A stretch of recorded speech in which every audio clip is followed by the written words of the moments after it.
YouTube ਦਾ channel ਸਾਂਝਾ Punjab TV subscribe ਕਰੋ ਅਤੇ ਇਹ ਖਬਰਾਂ ਫਿਰ ਤੁਸੀਂ ਬਾਅਦ ਦੇ ਵਿੱਚ ਰਿਪੀਟ ਜਦੋਂ ਮਰਜ਼ੀ ਦੇਖ ਸਕਦੇ ਹੋ। ਇਹੀ ਪ੍ਰੋਗਰਾਮ ਅੱਜ ਸ਼ਾਮ ਨੂੰ ਰਿਪੀਟ ਹੋਏਗਾ ਕੈਲਗਰੀ ਦੇ ਵਿੱਚ FM ਰੇਡੀਓ ਦੇ ਉੱਤੇ। ਫੀਲਡ ਚਾਰਜ ਰੇਡੀਓ ਦਾ ਫ੍ਰੀਕੁਐਂਸੀ ਹੈ ਕੈਲਗਰੀ ਦੇ ਵਿੱਚ FM 94.7। ਇਹ ਸਾਰਾ 2 ਘੰਟੇ ਦਾ ਪ੍ਰੋਗਰਾਮ ਉੱਥੇ ਅੱਜ ਰਿਪੀਟ ਕੀਤਾ ਜਾਏਗਾ। ਸੋ ਤੁਸੀਂ ਸਾਂਝਾ ਪੰਜਾਬ ਦੇ ਨਾਲ ਸਾਂਝ ਪਾਉਣੀ ਚਾਹੁੰਦੇ ਹੋ 9054584444 905 458 44 44 ਜਾਂ ਫਿਰ ਉਹ ਤੋਂ ਬਾਅਦ ਮੇਰੇ ਨਾਲ ਕੋਈ ਵੀ ਗੱਲ ਕਰਨੀ ਤਾਂ 4164197777 ਲਓ ਪੇਸ਼ ਕਰਦੇ ਹਾਂ ਅਸੀਂ ਖਬਰਾਂ। ਸੁਸ਼ੀਲ ਦਸਾਂਝ ਸਾਹਿਬ ਸਟੈਂਡ ਬਾਈ 'ਤੇ ਸਾਡੇ ਨਾਲ ਹਾਜ਼ਰ ਨੇ, ਪੇਸ਼ ਕਰਦੇ ਖਬਰਾਂ। ਇਹਨਾਂ ਖਬਰਾਂ ਨੂੰ ਹਮੇਸ਼ਾ ਤਰ੍ਹਾਂ ਤੁਹਾਡੇ ਵਾਸਤੇ ਲੈ ਕੇ ਆਉਂਦੇ ਨੇ ਸਬੀਟ ਮੈਲ 416 679 91 ਟੀਮ ਦਸਾਂਝ ਤੇ Bikram Dosanjh 905 2757777 Starland painting 416 230 4000 Gill sweet and samosa factory 905 799 2616 Stevens furniture 905 790 0560। ਇਸ ਨਾਲ ਤੁਸੀਂ Canada consumer credit association Jasvir Singh ਹੁੰਦਾ 416 502 3100।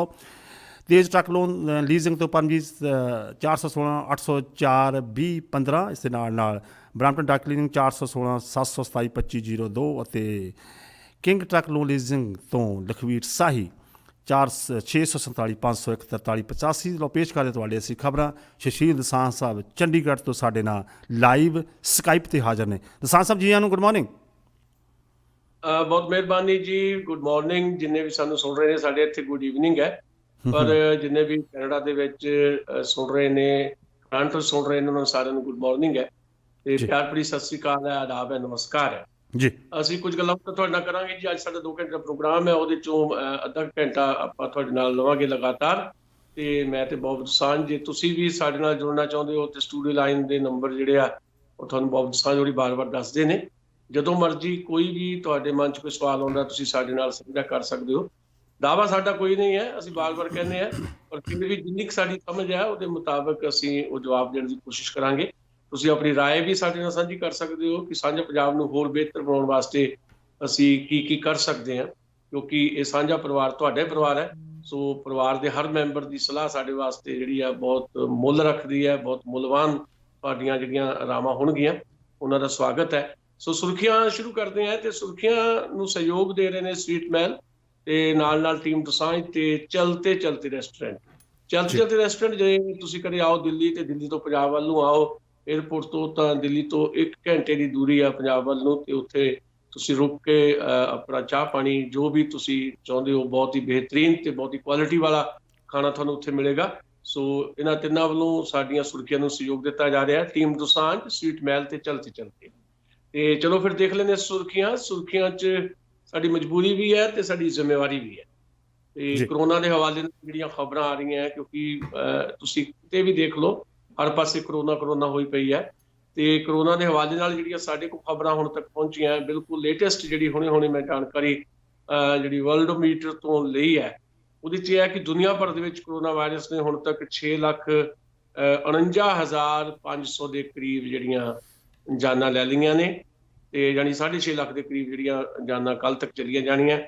ਤੇ ਕੁੱਲ ਮਰੀਜ਼ਾਂ ਦਾ ਜਿਹੜਾ ਅੰਕੜਾ 1,62,48,000 ਤੱਕ ਪਹੁੰਚ ਗਿਆ, ਯਾਨੀ 1.5 ਕਰੋੜ ਕੱਲ੍ਹ ਤੱਕ ਅਸੀਂ ਦੇਖਾਂਗੇ ਕੁੱਲ ਮਰੀਜ਼ਾਂ ਦਾ ਅੰਕੜਾ ਦੁਨੀਆ ਭਰ ਦੇ ਵਿੱਚ ਹੋ ਜਾਣਾ ਹੈ, ਤੇ 1.5 ਕਰੋੜ ਤੋਂ ਪਾਰ ਜਾ ਚੁੱਕਾ, ਤੇ 1,62,48,000 ਤਾਂ ਹੋ ਹੀ ਗਿਆ। ਤੇ ਪਰ ਜਿਹੜਾ ਬਿਨਾਂ ਵੈਕਸੀਨ ਤੋਂ ਜਿਹੜੀ ਰਾਹਤ ਵਾਲੀ ਗੱਲ ਹੈ, ਬਿਨਾਂ ਵੈਕਸੀਨ ਤੋਂ ਜਿਹੜਾ ਲਗਭਗ 1 ਕਰੋੜ ਲੋਕ ਠੀਕ ਹੋ ਗਏ ਨੇ। ਸਾਡੇ ਕੋਲ ਜਿਹੜੀ ਫਿਗਰ ਹੈ ਉਹ ਹੈਗੀ ਆ 99,45,000। ਕੱਲ ਜਦੋਂ ਤੁਸੀਂ ਪੜ੍ਹੋਗੇ ਜਾਂ ਸੁਣੋਗੇ ਤਾਂ ਉਹ 1 ਕਰੋੜ ਦੇ ਕਰੀਬ ਉਹ ਗਿਣਤੀ ਪਹੁੰਚ ਜਾਣੀ ਹੈ। ਇਹ ਬਹੁਤ ਜ਼ਿਆਦਾ ਰਾਹਤ ਵਾਲੀ ਗੱਲ ਹੈ। ਭਾਰਤ ਦੀ ਗੱਲ ਕਰੀਏ ਤੇ ਭਾਰਤ ਵਿੱਚ ਲਗਾਤਾਰ 48,000 50,000 ਕੇਸ ਰੋਜ਼ ਆ ਰਹੇ ਨੇ, ਤੇ ਅੱਜ ਵੀ 50,000 ਤੋਂ ਜ਼ਿਆਦਾ, ਯਾਨੀ 24 ਘੰਟਿਆਂ 'ਚ 50,000 ਤੋਂ ਜ਼ਿਆਦਾ ਕੇਸ ਨਵੇਂ ਆਏ ਨੇ ਭਾਰਤ ਦੇ ਵਿੱਚ, ਤੇ ਕੁੱਲ ਮਰੀਜ਼ਾਂ ਦੀ ਗਿਣਤੀ 14,03,500 ਤੱਕ ਪਹੁੰਚ ਗਈ ਹੈ, ਤੇ ਮਰਨ ਵਾਲਿਆਂ ਦਾ ਅੰਕੜਾ ਜਿਹੜਾ ਆ 32,300 ਹੋ ਗਿਆ। ਪੰਜਾਬ ਦੇ ਵਿੱਚ ਪਿਛਲੇ 24 ਘੰਟਿਆਂ ਦੇ ਵਿੱਚ ਤਾਂ ਲਗਭਗ 14 ਜਾਨਾਂ ਗਈਆਂ ਨੇ, ਪਰ ਪਿਛਲੇ 12 ਘੰਟਿਆਂ 'ਚ 5 ਜਾਨਾਂ ਜਾਣ ਦੀ ਖਬਰ ਹੈ, ਤੇ 300 ਦੇ ਕਰੀਬ ਜਿਹੜੀਆਂ ਟੋਟਲ ਜਿਹੜੀਆਂ ਮੌਤਾਂ ਪੰਜਾਬ 'ਚ ਹੋ ਚੁੱਕੀਆਂ। ਤੇ ਇਸ ਤੋਂ ਬਿਨਾਂ ਜਿਹੜੀਆਂ ਖਬਰਾਂ ਨੇ, 2 ਦਿਨ ਪਹਿਲਾਂ ਖਰੜ ਦੇ ਵਿੱਚ ਪੁਲਿਸ ਮੁਕਾਬਲੇ ਦੇ ਦੌਰਾਨ ਇੱਕ ਜੌਨ ਬੁੱਟਰ ਨਾਂ ਦਾ ਗੈਂਗਸਟਰ ਜਿਹੜਾ ਫੜਿਆ ਗਿਆ ਸੀ, ਜ਼ਖਮੀ ਹੋ ਗਿਆ ਸੀ, ਉਹਦੇ 2 ਸਾਥੀ ਅੱਜ ਜਗਰਾਓਂ ਪੁਲਿਸ ਨੇ ਗ੍ਰਿਫਤਾਰ ਕੀਤੇ ਨੇ। ਜਗਰਾਓਂ ਵੱਲੋਂ ਹੀ ਉਹ ਗ੍ਰਿਫਤਾਰੀ ਹੋਈ ਹੈ। ਤੇ ਅਗਲੀ ਖਬਰ ਹੈ ਕਿ ਅਕਾਲੀ ਭਾਰਤੀ ਜਨਤਾ ਪਾਰਟੀ ਦੀ ਜਿਹੜੀ ਪਹਿਲੀ ਸਰਕਾਰ ਸੀ ਬਾਦਲ ਸਾਹਿਬ ਦੀ, ਉਸ ਸਰਕਾਰ ਵੇਲੇ ਕੁਝ ਗੜਬੜੀਆਂ ਹੋਈਆਂ, ਖਾਸ ਤੌਰ ਤੇ ਖੇਤੀ ਮਹਿਕਮੇ ਦੇ ਵਿੱਚ ਕੋਈ 100 ਕਰੋੜ ਰੁਪਏ ਦਾ ਖੇਤੀ ਯੋਜਨਾਵਾਂ ਸੀ ਤੇ ਉਹਦੇ ਚ ਗੜਬੜੀਆਂ ਹੈਗੀਆਂ ਤੇ ਪੰਜਾਬ ਗਵਰਨਮੈਂਟ ਨੇ ਕਿਹਾ ਕਿ ਅਸੀਂ ਉਹਦੀ ਜਾਂਚ ਕਰਾਵਾਂਗੇ, ਉਹਦੇ ਵਾਸਤੇ ਸਪੈਸ਼ਲ ਕਮੇਟੀ ਬਣਾਉਣ ਦੀ ਗੱਲ ਕਹੀ ਗਈ ਹੈ। ਅਫਗਾਨਿਸਤਾਨ ਤੋਂ 11 ਸਿੱਖ ਉਹ ਦਿੱਲੀ ਪਹੁੰਚੇ ਨੇ ਅੱਜ। ਇਹ ਉਹ ਲੋਕ ਨੇ ਜਿਨ੍ਹਾਂ ਨੂੰ ਉੱਥੇ ਬਹੁਤ ਮੁਸ਼ਕਲ ਹਾਲਾਤਾਂ ਵਿੱਚੋਂ ਗੁਜ਼ਰ ਬਸਰ ਕਰਨੀ ਪੈ ਰਹੀ ਸੀ। ਪਿਛਲੇ ਦਿਨਾਂ ਦੇ ਵਿੱਚ ਗੁਰਦੁਆਰੇ ਤੇ ਹਮਲਾ ਹੋਇਆ ਸੀ ਅਫਗਾਨਿਸਤਾਨ ਦੇ ਵਿੱਚ, ਕਾਬਲ ਦੇ ਵਿੱਚ 25 ਸਿੱਖ ਜਿਹੜੇ ਉੱਥੇ ਮਾਰੇ ਗਏ ਸੀ। ਉਸ ਤੋਂ ਬਾਅਦ ਇਹ 11 ਸਿੱਖ ਭਾਰਤ ਆਏ ਨੇ, ਇਹ ਸ਼ਾਰਟ ਟਰਮ ਵੀਜ਼ੇ ਤੇ ਇੱਥੇ ਪਹੁੰਚੇ ਨੇ। ਪੰਜਾਬ ਦੇ ਪੈਟਰੋਲ ਪੰਪ ਦੇ ਡੀਲਰ ਜਿਹੜੇ ਆ ਉਹ 29 ਜੁਲਾਈ ਨੂੰ ਇੱਕ ਦਿਨ ਦੀ ਹੜਤਾਲ ਕਰਨਗੇ ਤੇ ਨਾਲ ਖਬਰ ਹੈ ਕਿ ਸਤਲੁਜ ਦਰਿਆ ਦੇ ਨਾਲ ਲੱਗਦੇ ਜਿਹੜੇ ਪਿੰਡ ਹੈ ਉਹਨਾਂ ਪਿੰਡਾਂ ਦੇ ਲੋਕ ਜਿਹੜੇ ਆ ਥੋੜੇ ਸਹਿਮੇ ਹੋਏ ਨੇ ਕਿ ਜੇ ਮੌਨਸੂਨ ਦੇ ਦਿਨਾਂ ਦੇ ਵਿੱਚ ਲਗਾਤਾਰ 5-4 ਦਿਨ ਮੀਂਹ ਪੈ ਗਿਆ ਤੇ ਹੜ੍ਹਾਂ ਵਾਲੀ ਹਾਲਤ ਹੋ ਸਕਦੀ ਹੈ ਤੇ ਪਿਛਲੇ ਸਾਲ ਵਾਂਗ ਬਹੁਤ ਤਬਾਹੀ ਵੀ ਹੋ ਸਕਦੀ ਹੈ। ਜੀ ਬਹੁਤ ਜੀ ਜੀ ਪ੍ਰੋਗਰਾਮ ਸਾਂਝਾ ਪੰਜਾਬ ਵਿੱਚ ਖਬਰਾਂ ਤੁਹਾਡੇ ਅਸੀਂ ਪੇਸ਼ ਕਰਨ ਲਾਈਵ ਚੰਡੀਗੜ੍ਹ ਤੋਂ ਸ਼ਹੀਦ ਦਸਾਂਝ ਸਾਹਿਬ ਸਾਡੇ ਨਾਲ ਹਾਜ਼ਰ ਨੇ। ਸਵੀਟ ਮਿਲ ਦੇ ਸਹਿਯੋਗ ਨਾਲ ਅੱਜ ਦਾ ਤੁਸੀਂ ਇਹ ਖਬਰਾਂ ਦਾ ਬੁਲੇਟਿਨ ਸੁਣ ਰਹੇ ਹੋ। ਇਸ ਦੇ ਨਾਲ ਨਿਊ ਮਿਲੀਅਨ ਟੈਸਟ ਸੈਂਟਰ ਜਿਨ੍ਹਾਂ ਨੇ ਕਿ ਹਰ ਸਾਲ ਦੀ ਤਰ੍ਹਾਂ ਇਹ ਸਾਲ ਵੀ ਬਰੈਂਪਟਨ ਦੇ ਹੌਸਪੀਟਲ ਵਾਸਤੇ $1 ਲੱਖ ਜਿਹੜਾ ਹੈ ਉਹ ਦਿੱਤਾ ਹੈ। ਅੰਟਾਰੀਓ ਦੇ ਮੁੱਖ ਮੰਤਰੀ ਡਗ ਫੋਰਡ ਸਾਹਿਬ ਪਰਸੋਂ ਪਹੁੰਚੇ ਸਨ। ਅਸੀਂ ਧੁੱਗਾ ਪਰਿਵਾਰ ਨੂੰ ਬਹੁਤ ਬਹੁਤ ਮੁਬਾਰਕਾਂ ਦਿੰਦੇ ਹਾਂ। 25 ਕਲਾਰਕ ਦੇ ਉੱਤੇ ਹੈ ਨਿਊ ਮਿਲੀਅਨ ਟੈਸਟ ਸੈਂਟਰ। ਸੋ ਅਸੀਂ ਇੰਦਰਜੀਤ ਧੁੱਗਾ ਹੋਣਾ ਦੇ ਅਤੇ ਪੂਰੇ ਪਰਿਵਾਰ ਨੂੰ, ਵੀਰਪਾਲ ਧੁੱਗਾ, ਕਾਲਾ ਧੁੱਗਾ, ਅੰਕਲ ਜੀ, ਜਸਵੰਤ ਸਿੰਘ ਜੀ, ਅਸੀਂ ਸਾਰਿਆਂ ਨੂੰ ਬਹੁਤ ਬਹੁਤ ਮੁਬਾਰਕਾਂ ਦਿੰਦੇ ਹਾਂ। ਦਸਾਂਝ ਸਾਹਿਬ ਜੀ, ਮਾਤਾ ਜੀ ਰਘਵੀਰ ਕੌਰ ਦਸਾਂਝ ਵੀ ਪ੍ਰੋਗਰਾਮ ਤੁਹਾਡਾ ਦੇਖ ਰਹੇ ਨੇ ਤੇ ਮੈਨੂੰ ਹੁਣੇ ਸਿਸਟਰ ਦਾ ਮੈਸੇਜ ਆਇਆ ਕਿ ਬੀਜੀ ਦੇਖ ਰਹੇ ਨੇ ਪ੍ਰੋਗਰਾਮ। ਬਹੁਤ ਮਿਹਰਬਾਨੀ, ਉਹਨਾਂ ਦਾ ਬਹੁਤ ਆਸ਼ੀਰਵਾਦ ਹੈ ਤੇ ਭੈਣ ਜੀ ਹੋਰਾਂ ਦਾ ਵੀ ਆਸ਼ੀਰਵਾਦ ਹੈ ਤੇ ਮੈਨੂੰ ਬਹੁਤ ਚੰਗਾ ਲੱਗਦਾ ਕਿਉਂਕਿ ਸਾਡਾ ਪਰਿਵਾਰ ਹੈ ਤੇ ਇੱਥੇ ਜਦੋਂ ਇੱਥੇ ਪਿੰਡ ਹੁੰਦੇ ਸੀ ਸਾਡੇ ਸਕੂਲ ਦੇ ਵਿੱਚ ਭੈਣ ਜੀ ਪੜ੍ਹਾਉਂਦੇ ਰਹੇ ਤੇ ਬਹੁਤ ਮੁਹੱਬਤ ਹੈ ਪਰਿਵਾਰਕ ਤੌਰ ਦੇ ਉੱਤੇ ਵੀ, ਸਦਾ ਹੀ ਉਹਨਾਂ ਦਾ ਆਸ਼ੀਰਵਾਦ ਰਹਿੰਦਾ ਤੇ ਮਾਤਾ ਰਘਵੀਰ ਕੌਰ ਹੋਰਾਂ ਦਾ ਵੀ ਬਹੁਤ ਬਹੁਤ ਸ਼ੁਕਰੀਆ। ਉਹ ਸੁਣ ਰਹੇ ਨੇ, ਦੇਖ ਰਹੇ ਨੇ ਤੇ ਇਹ ਆਸ਼ੀਰਵਾਦ ਸਦਾ ਹੀ ਸਾਡੇ ਤੇ ਬਣਿਆ ਰਹੇ, ਇਸ ਗੱਲ ਦੀ ਸਾਡੀ ਦੁਆ ਹੈ ਜੀ। ਇਸ ਨਾਲ ਜਿਸ ਤਰ੍ਹਾਂ ਤੁਸੀਂ ਦੱਸਿਆ ਹੀ ਹੈ ਕਿ ਭਾਰਤ ਜਿਹੜਾ ਹੈ ਜਿਸ ਤਰ੍ਹਾਂ ਗਿਣਤੀ ਵੱਧ ਰਹੀ ਹੈ ਅਤੇ ਆਉਣ ਵਾਲੇ ਦਿਨਾਂ ਦੇ ਵਿੱਚ ਅੱਜ ਤੀਜੇ ਨੰਬਰ 'ਤੇ ਹੈ, ਜਿਸ ਤਰ੍ਹਾਂ 50,000 ਲੋਕਾਂ ਦੀ ਐਵਰੀ ਡੇ ਰੋਜ਼ ਦੀ ਗਿਣਤੀ ਵੱਧ ਰਹੀ ਹੈ ਅਤੇ ਲੱਗਦਾ ਤੁਹਾਨੂੰ ਕਿ USA ਤੋਂ ਬਾਅਦ, ਅਮਰੀਕਾ ਤੋਂ ਬਾਅਦ ਫਿਰ ਭਾਰਤ ਦੂਜੇ ਨੰਬਰ 'ਤੇ ਪਹੁੰਚ ਸਕਦਾ? ਦੇਖੋ, ਲੱਗਦਾ ਇਹੀ ਸੀ ਵੀ ਇਹਨਾਂ ਦਿਨਾਂ ਦੇ ਵਿੱਚ ਜਿਸ ਤਰੀਕੇ ਦੇ ਨਾਲ ਰੋਜ਼ ਹੀ 40,000 50,000 ਦੇ ਕਰੀਬ ਕੇਸਿਸ ਆਉਣ ਲੱਗ ਪਏ ਸੀ, ਪਰ ਅੱਜ ਬ੍ਰਾਜ਼ੀਲ ਤੋਂ ਜਿਹੜੀ ਖਬਰ ਆਈ ਹੈ ਉਹ ਇਹ ਦੱਸਦੀ ਹੈ ਕਿ ਬ੍ਰਾਜ਼ੀਲ ਦੇ ਵਿੱਚ ਵੀ ਸੈਕੰਡ ਫੇਜ਼ ਕਿਤੇ ਨਾ ਕਿਤੇ ਸ਼ੁਰੂ ਹੋ ਗਿਆ। ਅੱਜ ਬ੍ਰਾਜ਼ੀਲ ਦੇ ਵਿੱਚ ਵੀ 51,000 ਕੇਸ ਆਏ ਇੱਕੋ ਦਿਨ ਦੇ ਵਿੱਚ। ਬ੍ਰਾਜ਼ੀਲ ਦੂਜੇ ਨੰਬਰ ਤੇ ਇਸ ਵੇਲੇ ਅਮਰੀਕਾ ਤੋਂ ਬਾਅਦ। ਬ੍ਰਾਜ਼ੀਲ 'ਚ ਅੱਜ 51,000 ਕੇਸ ਆਏ, ਜਿਹੜਾ ਉੱਥੇ ਡੈਥ ਰੇਟ ਵੀ ਸਾਡੇ ਨਾਲ ਦੁੱਗਣੀ ਹੈ। ਜੇ ਸਾਡੇ 32,500 ਦੇ ਕਰੀਬ ਮੌਤਾਂ ਹੋਈਆਂ ਨੇ ਹੁਣ ਤੱਕ, ਉੱਥੇ ਮਤਲਬ ਦੁੱਗਣੀਆਂ ਤੋਂ ਵੀ ਜ਼ਿਆਦਾ ਹੋ ਚੁੱਕੀਆਂ ਨੇ। 70,000 ਦੇ ਨੇੜੇ ਤੇੜੇ ਜਿਹੜੀਆਂ ਉੱਥੇ ਡੈਥ ਹੋ ਚੁੱਕੀਆਂ ਨੇ। ਐਗਜ਼ੈਕਟ ਫਿਗਰ ਹੁਣ ਮੇਰੇ ਸਾਹਮਣੇ ਨਹੀਂ ਹੈ, ਪਰ ਸਾਡੇ ਤੋਂ ਦੁੱਗਣੇ ਤੋਂ ਵੀ ਜ਼ਿਆਦਾ ਜਿਹੜੀਆਂ ਡੈਥਸ ਜਿਹੜੀਆਂ ਬ੍ਰਾਜ਼ੀਲ 'ਚ ਹੋ ਚੁੱਕੀਆਂ। ਤੇ ਇੱਦਾਂ ਸੈਕੰਡ ਫੇਜ਼ ਜਿਹੜਾ ਆ ਅਮਰੀਕਾ ਦੇ ਵਿੱਚ ਵੀ ਸ਼ੁਰੂ ਹੋ ਚੁੱਕਾ। ਅਮਰੀਕਾ ਦੇ ਵਿੱਚ ਵੀ ਪਿਛਲੇ ਕੁਝ ਦਿਨਾਂ ਤੋਂ 70,000 ਕੇਸ ਆਉਣੇ ਸ਼ੁਰੂ ਹੋ ਗਏ ਸੀ। ਪਰ ਪਾਪੂਲੇਸ਼ਨ ਦਾ ਜਿਹੜਾ ਸਾਈਜ਼ ਹੈ, ਸਾਡਾ ਆਬਾਦੀ ਦਾ ਜਿਹੜਾ ਸਾਡਾ ਸਾਈਜ਼ ਹੈ, ਉਹ ਦੁਨੀਆ 'ਚ ਚਾਈਨਾ ਤੋਂ ਬਾਅਦ ਸਭ ਤੋਂ ਵੱਡਾ ਸਾਡਾ ਆਬਾਦੀ ਦਾ ਸਾਈਜ਼ ਹੈ। ਇਸ ਕਰਕੇ ਜੇ ਟੈਸਟਿੰਗ ਉਸ ਲੈਵਲ ਦੀ ਹੋਵੇ, ਜਿਸ ਲੈਵਲ ਦੀ ਟੈਸਟਿੰਗ ਜਿਹੜੀ ਅਮਰੀਕਾ 'ਚ ਹੋ ਰਹੀ ਹੈ, ਸਾਡੇ ਤੋਂ 4 ਗੁਣਾ ਜ਼ਿਆਦਾ ਟੈਸਟ ਹੁੰਦੇ ਨੇ ਅਮਰੀਕਾ ਦੇ ਵਿੱਚ, ਤੇ ਜੇ ਇਸ ਲੈਵਲ ਦੀ ਟੈਸਟਿੰਗ ਜਿਹੜੀ ਬ੍ਰਾਜ਼ੀਲ 'ਚ ਹੋ ਰਹੀ ਹੈ, ਜੇ ਟੈਸਟਿੰਗ ਦੀ ਗਿਣਤੀ ਉਸ ਢੰਗ ਦੇ ਨਾਲ ਸਾਡੇ ਵਧੇਗੀ ਤਾਂ ਲਾਜ਼ਮੀ ਤੌਰ ਤੇ ਅਸੀਂ ਬ੍ਰਾਜ਼ੀਲ ਤੱਕ ਹੀ, ਜਿਸ ਢੰਗ ਨਾਲ ਅਸੀਂ ਬਹੁਤ ਤੇਜ਼ੀ ਦੇ ਨਾਲ ਇਸ ਮਹਾਮਾਰੀ ਦੇ ਵਿੱਚ ਘਿਰਦੇ ਜਾ ਰਹੇ ਹਾਂ ਤੇ ਬੜੀ ਛੇਤੀ ਅਸੀਂ ਅਮਰੀਕਾ ਨੂੰ ਵੀ ਕ੍ਰੋਸ ਕਰ ਰਹੇ। ਇਹ ਮਾਣ ਦੀ ਗੱਲ ਨਹੀਂ ਹੈ, ਇਹ ਕੋਈ ਬਹੁਤ ਕਈ ਵਾਰੀ ਹੁੰਦਾ ਹੈ ਕਿ ਤੁਸੀਂ ਨੰਬਰ ਗਿਣਦੇ ਹੋ ਕਿ ਹਾਂ ਅਸੀਂ ਪਹਿਲੇ ਨੰਬਰ ਤੇ ਹਾਂ। ਪਹਿਲੇ ਨੰਬਰ ਤੇ ਜਿਹੜਾ ਕੁਝ ਚੀਜ਼ਾਂ ਹੁੰਦੀਆਂ ਆ, ਵੱਖ-ਵੱਖ ਇਕੋਨਮੀ ਦੇ ਖੇਤਰ ਹੈ, ਕਲਚਰਲ ਲੈਵਲ ਦੇ ਉੱਤੇ, ਸਪੋਰਟਸ ਦਾ ਲੈਵਲ ਹੈ, ਜਾਂ ਬਾਕੀ ਜਿਹੜੇ ਖੇਤਰ ਨੇ ਉਹਨਾਂ 'ਚ ਤੁਸੀਂ ਪਹਿਲੇ, ਦੂਜੇ, ਤੀਜੇ ਤੇ ਹੋਗੇ, ਤੁਹਾਨੂੰ ਖੁਸ਼ੀ ਹੁੰਦੀ ਹੈ। ਇੱਕ ਮਹਾਮਾਰੀ ਜਿਹੜੀ ਹੈ, ਜਿਹਨੂੰ ਮਹਾਮਾਰੀ ਕਿਹਾ ਜਾ ਰਿਹਾ, WHO ਨੇ ਇਹਨੂੰ ਮਹਾਮਾਰੀ ਕਿਹਾ ਹੋਇਆ, ਉਸ ਮਹਾਮਾਰੀ ਦੇ ਮਰੀਜ਼ ਜਿਹੜੇ ਆ ਵੱਧ ਕੇ ਕੋਈ ਪਹਿਲੇ, ਦੂਜੇ, ਤੀਜੇ ਨੰਬਰ ਤੇ ਹੋਣਾ ਇਹ ਕੋਈ ਮਾਣ ਵਾਲੀ ਗੱਲ ਨਹੀਂ, ਸਗੋਂ ਖਤਰੇ ਵਾਲੀ ਗੱਲ ਹੈ। ਇਸ ਖਤਰੇ ਨੂੰ ਜਿੰਨੀ ਛੇਤੀ ਕਾਬੂ 'ਚ ਕੀਤਾ ਜਾਏ, ਕਿਉਂਕਿ ਇਹ ਬੜੇ ਤੇਜ਼ੀ ਨਾਲ ਖਤਰਨਾਕ ਰੁਝਾਨ ਜਿਹੜਾ ਇਸ ਪਾਸੇ ਵੱਲ ਵੱਧ ਰਿਹਾ। ਸਾਡੇ ਕੋਲ ਪਾਪੂਲੇਸ਼ਨ ਦੀ ਸਾਈਜ਼ ਦੇ ਮੁਤਾਬਕ ਨਾ ਤਾਂ ਟੈਸਟਿੰਗ ਹੈ, ਟੈਸਟਿੰਗ ਤੋਂ ਬਾਅਦ ਜਿਹੜੇ ਮਰੀਜ਼ ਜਿਹੜੇ ਆਇਡੈਂਟੀਫਾਈ ਹੁੰਦੇ ਆ ਉਹਨਾਂ ਨੂੰ ਸਹੀ ਤਰੀਕੇ ਦੇ ਨਾਲ ਇਲਾਜ ਅਧੀਨ ਲਿਆਉਣਾ ਜਿਹੜਾ ਆ, ਉਹ ਵੀ ਸਾਡੇ ਸਿਸਟਮ ਦੇ ਕੋਲ ਉਹਨੇ ਪ੍ਰਬੰਧ ਨਹੀਂ ਹੈ। ਸੋ ਜਿਹੜਾ ਵਿਕਸਿਤ ਮੁਲਕ ਹੈ, ਅਮਰੀਕਾ ਵਰਗਾ ਮੁਲਕ ਹੈ, ਜਦ ਉੱਥੇ ਨਹੀਂ ਇਹ ਸਾਰੀਆਂ ਚੀਜ਼ਾਂ ਸਾਂਭੀਆਂ ਜਾ ਰਹੀਆਂ ਤੇ ਜੇ ਸਾਡੇ ਪਾਪੂਲੇਸ਼ਨ ਦੀ ਸਾਈਜ਼ ਦੇ ਮੁਤਾਬਕ ਜਿਹੜੇ ਆ ਅਚਾਨਕ ਹੀ ਟੈਸਟਿੰਗ ਜੇ ਵੱਧ ਜਾਂਦੀ ਆ, ਮਰੀਜ਼ ਬਹੁਤ ਜ਼ਿਆਦਾ ਵੱਧ ਜਾਂਦੇ ਆ, ਸਾਡੇ ਕੋਲ ਤਾਂ ਬੈੱਡ ਨਹੀਂ ਲੱਭਣੇ। ਇੱਥੇ ਹੁਣੇ ਪੰਜਾਬ ਦੇ ਵਿੱਚ ਵੀ ਖਬਰਾਂ ਆ ਰਹੀਆਂ ਕਿ ਪੰਜਾਬ ਦੇ ਵਿੱਚ ਕੁਝ ਸ਼ਹਿਰਾਂ ਦੇ ਵਿੱਚ ਸਾਨੂੰ ਜਿਹੜੇ ਸਾਡੇ ਪੇਸ਼ੈਂਟ ਹੈ ਉਹਨਾਂ ਵਾਸਤੇ ਬੈੱਡ ਉਪਲਬਧ ਨਹੀਂ ਹੈ। ਜੀ ਬਹੁਤ ਸਾਰੀਆਂ ਕਿੱਟਾਂ ਸਾਡੇ ਜਿਹੜੇ ਵਾਰੀਅਰਸ ਹੈਗੇ ਆ, ਜਿਹੜੇ ਯੋਧੇ ਕਿਹਾ ਜਾ ਰਿਹਾ, ਜਿਹੜੇ ਫਰੰਟ ਤੇ ਲੜ ਰਹੇ ਨੇ, ਉਹਨਾਂ ਵਾਸਤੇ ਪੀਪੀ ਕਿੱਟਾਂ ਤੱਕ ਵੀ ਸਾਡੇ ਕੋਲ ਹੈ ਨਹੀਂ। ਸੋ ਭਾਵੇਂ ਪੰਜਾਬ ਦੇ ਮੁੱਖ ਮੰਤਰੀ ਕੈਪਟਨ ਅਮਰਿੰਦਰ ਸਿੰਘ ਨੇ ਕੱਲ ਕਿਹਾ ਜੀ ਅਸੀਂ ਜੀ ਨਾ ਸਾਨੂੰ ਸੈਂਟਰ ਗਵਰਨਮੈਂਟ ਨੇ ਕੋਈ ਹੈਲਪ ਕੀਤੀ ਹੈ ਨਾ ਕਿਸੇ ਹੋਰ ਪਾਸੇ ਹੈਲਪ ਆਈ ਹੈ, ਅਸੀਂ 300 ਕਰੋੜ ਰੁਪਏ ਜਿਹੜੇ ਆ COVID-19 ਦੇ ਟਾਕਰੇ ਵਾਸਤੇ ਖਰਚੇ ਹੈ। 300 ਕਰੋੜ ਰੁਪਏ ਬਹੁਤ ਨਿਗੂਣੀ ਰਕਮ ਹੈ। ਮੈਂ ਮਿਸਾਲ ਦੇ ਤੌਰ ਤੇ ਦੱਸਦਾ ਕਿ ਜਦੋਂ ਭਾਰਤ ਦੀ ਸਰਕਾਰ ਨੇ, ਜਦੋਂ ਕਰੋਨਾ ਸ਼ੁਰੂ ਹੁੰਦਾ ਹੈ, ਜਦੋਂ ਸਿਰਫ 500 ਮਰੀਜ਼ ਸੀਗੇ ਭਾਰਤ ਦੇ ਵਿੱਚ, ਉਦੋਂ ਭਾਰਤ ਦੀ ਸਰਕਾਰ ਨੇ ਹਾਲੇ ਇੱਕ ਪੈਸਾ ਵੀ ਨਹੀਂ ਸੀ ਦਿੱਤਾ। ਉਦੋਂ ਇਸ ਬਿਮਾਰੀ ਨਾਲ ਸਿੱਝਣ ਵਾਸਤੇ ਸਾਡੇ ਦੇਸ਼ ਦੇ ਵਿੱਚ ਇੱਕ ਸਰਕਾਰ ਸੀ ਕੇਰਲਾ ਗਵਰਨਮੈਂਟ, ਜਿਹਨੇ 18,000 ਕਰੋੜ ਰੁਪਏ ਪਹਿਲੇ ਦਿਨ ਐਲਾਨ ਦਿੱਤੇ ਸੀ। ਤੇ ਅੱਜ ਅਸੀਂ 300 ਕਰੋੜ ਰੁਪਏ ਪੰਜਾਬ ਵਾਲੇ ਐਲਾਨ ਕਰਦੇ ਆ ਤੇ ਜਾਂ ਭਾਰਤ ਦੀ ਸਰਕਾਰ ਜਿਹੜੀ ਹੈ ਉਹ PM ਕੇਅਰ ਫੰਡ ਦੇ ਨਾਂ ਦੇ ਉੱਤੇ ਲੋਕਾਂ ਤੋਂ ਪੈਸੇ ਇਕੱਠੇ ਕਰਦੀ ਹੈ, ਪਰ ਉਹ ਵਰਤਿਆ ਕਿੱਦਾਂ ਜਾ ਰਿਹਾ, ਕਿੱਥੇ ਵਰਤਿਆ ਜਾ ਰਿਹਾ, ਕੀ ਸਾਡਾ ਜਿਹੜਾ ਹੈਲਥ ਸਿਸਟਮ ਹੈ ਉਹਨੂੰ ਅਪਗ੍ਰੇਡ ਕਰਨ ਵਾਸਤੇ ਉਹ ਪੈਸਾ ਵਰਤਿਆ ਜਾ ਰਿਹਾ, ਇਹ ਸਾਰੀਆਂ ਚੀਜ਼ਾਂ ਕੁਐਸਚਨ ਮਾਰਕ ਇਹਦੇ ਉੱਤੇ ਬਹੁਤ ਵੱਡਾ। ਸੋ ਅਲਟੀਮੇਟਲੀ ਤੁਹਾਡਾ ਜਿਹੜਾ ਸਵਾਲ ਹੈ ਉਹਦੇ ਉੱਤੇ ਮੈਨੂੰ ਇਹ ਲੱਗਦਾ ਹੈ ਕਿ ਜਿਹੜਾ ਸੈਕੰਡ ਫੇਜ਼ ਦੇ ਵਿੱਚ ਬ੍ਰਾਜ਼ੀਲ ਦੇ ਵਿੱਚ ਤੇ ਅਮਰੀਕਾ ਦੇ ਵਿੱਚ ਵੀ ਬੜੀ ਤੇਜ਼ੀ ਦੇ ਨਾਲ ਜਿਹੜੇ ਪੇਸ਼ੈਂਟ ਵੱਧ ਰਹੇ ਆ, ਉਹ ਸਗੋਂ ਭਾਰਤ ਨਾਲ ਵੀ ਜ਼ਿਆਦਾ ਤੇਜ਼ੀ ਨਾਲ ਵੱਧ ਰਹੇ। ਉਹਦਾ ਕਾਰਨ ਇਹ ਹੈ ਕਿ ਉੱਥੇ ਜਿਹੜੀ ਟੈਸਟਿੰਗ ਹੈ ਸਾਡੇ ਨਾਲੋਂ ਦੁੱਗਣੀ ਤਿੱਗਣੀ ਚੌਗਣੀ ਹੈ।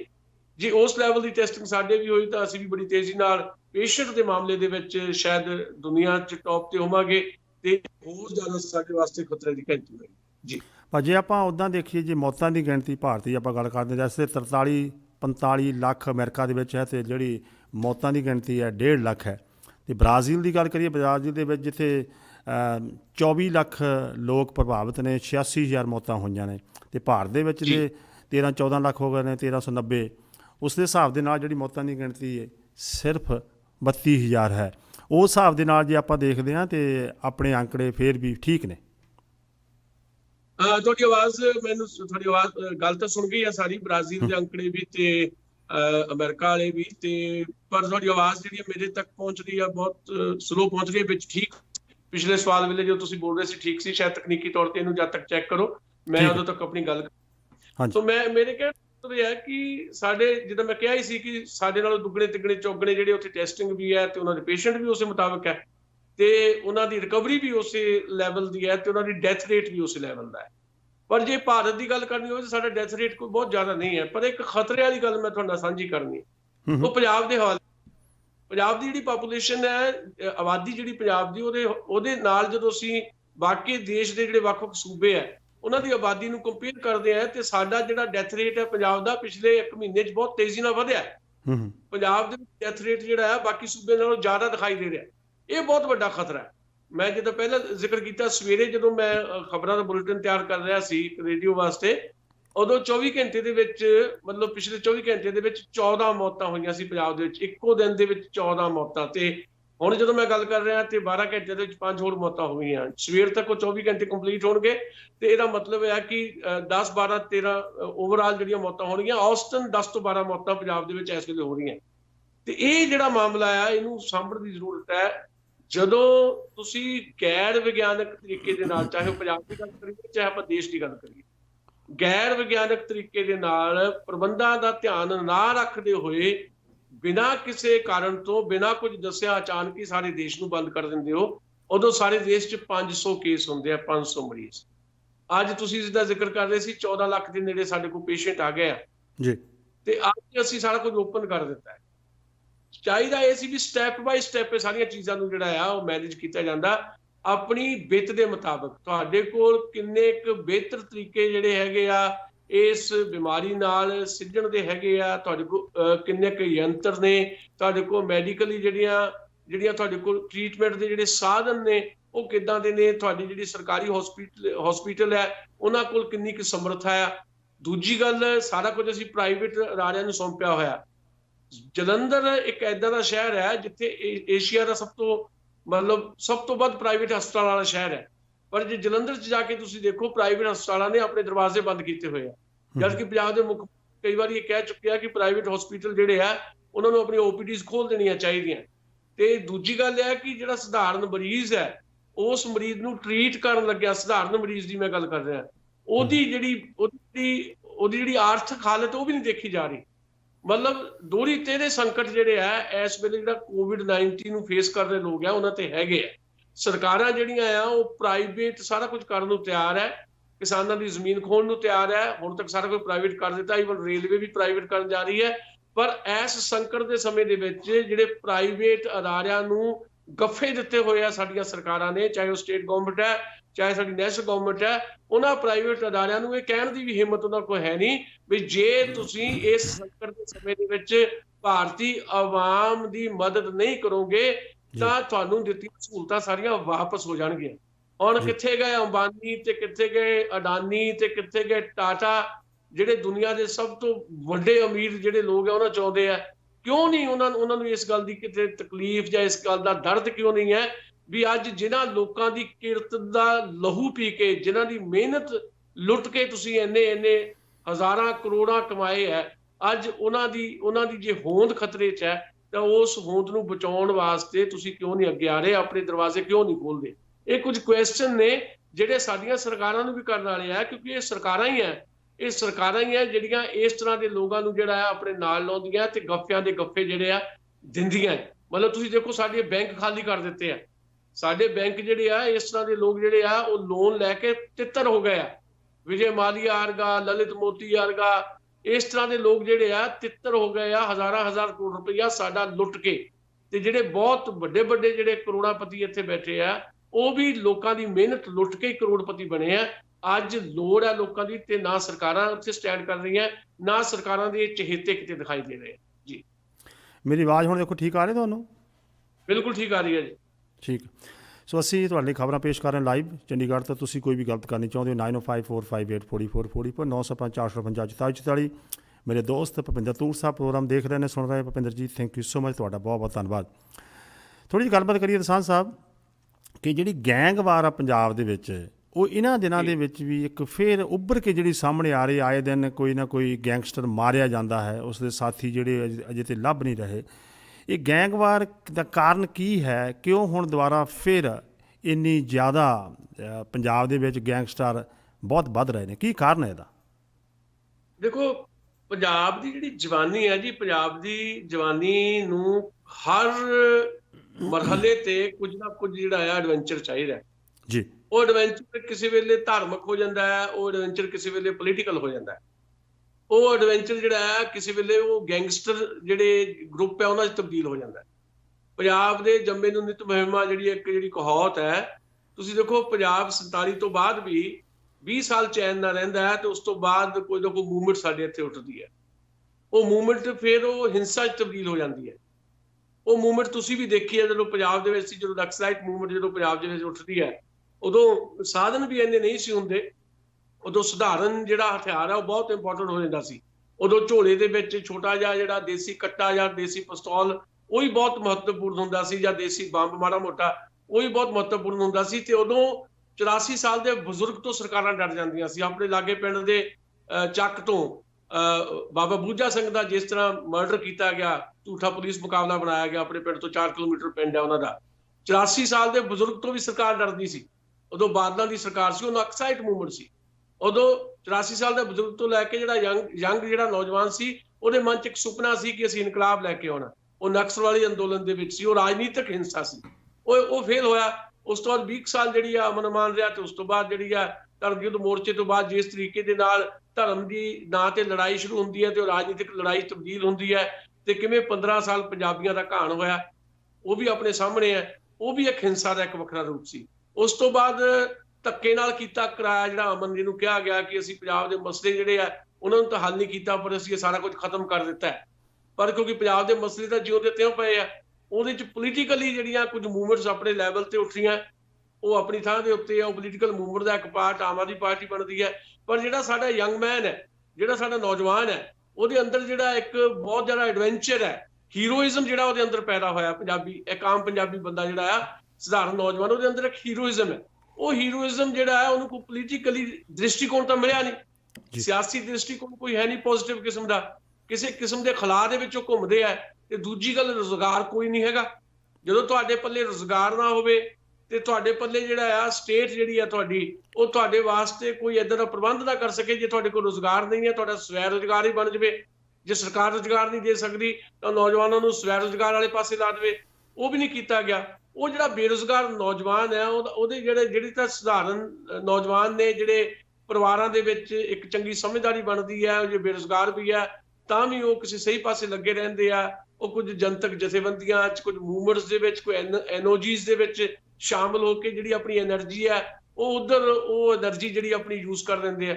ਪਰ ਜਿਹੜੀ ਉਹ ਜਵਾਨੀ ਬੈਠੀ ਹੈ, ਜਿਹੜੀ ਜਵਾਨੀ ਨੂੰ ਐਡਵੈਂਚਰ ਪਸੰਦ ਹੈ, ਕਿ ਉਹਨੂੰ ਕੋਈ ਨਾ ਤਾਂ ਪੋਲੀਟੀਕਲ ਦ੍ਰਿਸ਼ਟੀਕੋਣ ਮਿਲਿਆ, ਨਾ ਉਹਨੂੰ ਸਰਕਾਰ ਵੱਲੋਂ ਕੁਝ ਮਿਲਿਆ, ਉਹ ਫਿਰ ਭਟਕਦਾ ਹੈ। ਉਹ ਭਟਕਦਾ ਹੈ ਤੇ ਉਹਦੇ ਸਾਹਮਣੇ ਕੋਈ ਏਦਾਂ ਦੀ ਮੂਵਮੈਂਟ ਤਾਂ ਹੈ ਨਹੀਂ।